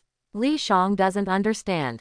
He doesn't want to learn like Xiaoyan, who refines yakushi. Witches, just seeing these two words can ignite a raging fire. Louis's eyes seem to glow yellow, and he excitedly says, I heard that the founder of the plant science department is a real witch, similar to the existence of elves. Their charm is beyond your imagination. Quote. Li Shang can't help but be speechless. At this time, should he say the famous saying of a certain transcendent emperor? The taste of being a witch is really good. If you have the chance to go to Miss Liddell's concert, you will understand what I'm saying is not false. A concert? Can magicians hold concerts too? Why not? It's Maya Liddell Archulot, the world's #1 idol recognized by the Magic Association, the first witch in history to have over 100 million fans. Quote. Li Shang carefully recalls, but he has no impression. But he is not interested in idols, so he chooses to refuse. Louis immediately shows an expression of, what kind of man are you? Li Shang just thinks that magic is more interesting. And his teacher is a witch, a true witch. After all, she is not considered human. If you have time, take me to get the magician's attire. Li Shang remembers that Kashiwagi told him that his magician's robe is ready and can be picked up at any time. Let's go, but I advise you not to have any expectations for it. As they walk, Louis complains, I thought it would be a magical costume, but it's just regular clothes. Li Shang instantly loses his sense of anticipation upon hearing this. He did think it was a magical costume. A special magician's equipment. After passing the inspection of the gatekeeper, Li Shang and Louis enter a warehouse.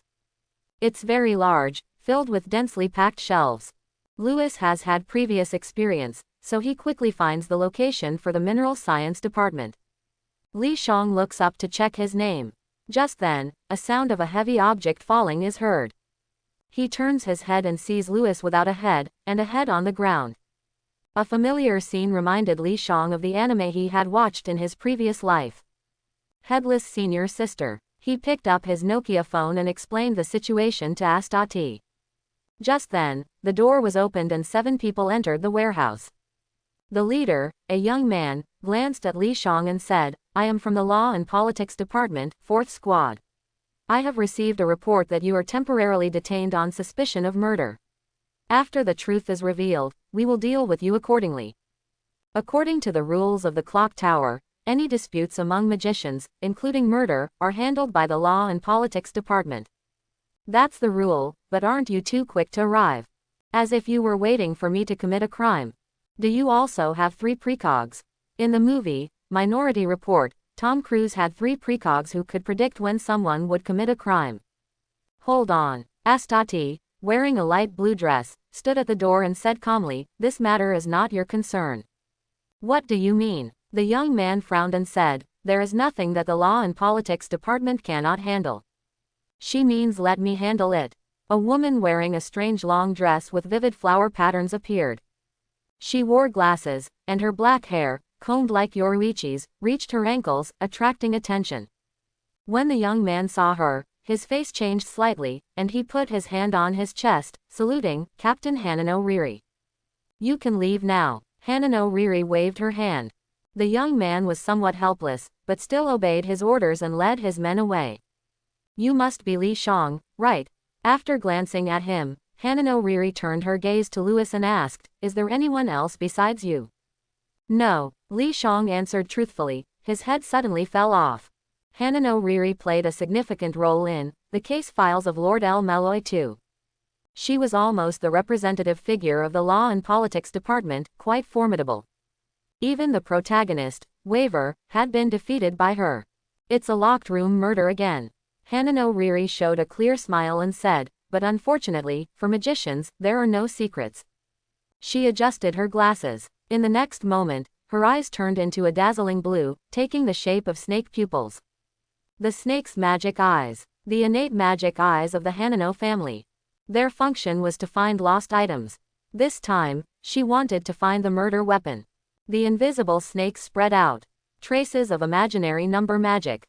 After a moment, Hanano Riri said, "Someone hid the murder weapon, a knife or sword, in the imaginary space of the warehouse in advance. When Louis arrived, his head was cut off, and the murder weapon was transferred through space, creating a perfect alibi." Li Shang was slightly surprised by her words. Imaginary numbers were extremely rare attributes. In his impression, only one of the heroines, Meitu Sakura, had this attribute. But later, after being adopted into the Meitu family, she was transformed into a water attribute. Of course, rarity did not necessarily mean power. Imaginary number magic was a vast magic system. There was a huge difference between beginners and the ultimate form. And there was another possibility for using imaginary number magic, magic equipment or magic eyes. "You mean in advance?" Li Shang noticed a blind spot and asked, "Even if he knew that I would come to the warehouse today to pick up the magician's uniform, how could he predict that Louis would come with me?" "You are sharp." Hanano Riri nodded. "There are only 2 possibilities. One is magic, such as astrology or divination. The other is that Louis is involved. But no matter which one it is, the Law and Politics Department will find out." After saying that, she looked at Astati. "Don't you have a sister with an imaginary number attribute? Let me borrow her for 2 days. You know, even in the entire clock tower, there are not many magicians with imaginary number attributes."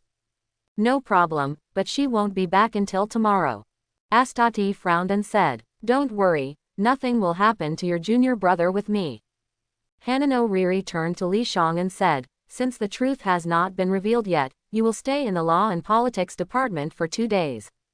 Li Shang remembered the young man from earlier and said, "The captain of the 4th Squad may be involved.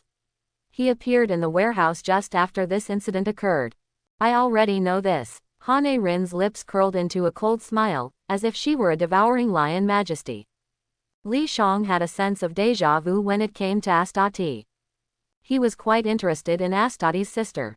But he couldn't see her for the time being. He followed Hane Rin to the academy city where the Department of Legal Affairs was located. It was called confinement, but it wasn't a prison. It was more like an office. There was a desk, a folding bed, a coffee table, a water dispenser, a laptop, and everything else. PowerBook G4, produced by Apple, the most powerful and lightweight widescreen laptop on the market. Hane Rin introduced, if you're bored, you can play with it. Also, if a stranger comes to find you, ignore them. No one dares to lay a hand on the Department of Legal Affairs. After she left, Li Xiong opened the laptop. Although it didn't have the League of Legends and Swordsman Online that he used to play in his previous life, he found two familiar games. Red Alert and Diablo. These were the games he used to play frequently at the internet cafe during middle school. The treatment in the Department of Legal Affairs is pretty good. Li Xiong thought his first experience as a magician in prison was okay.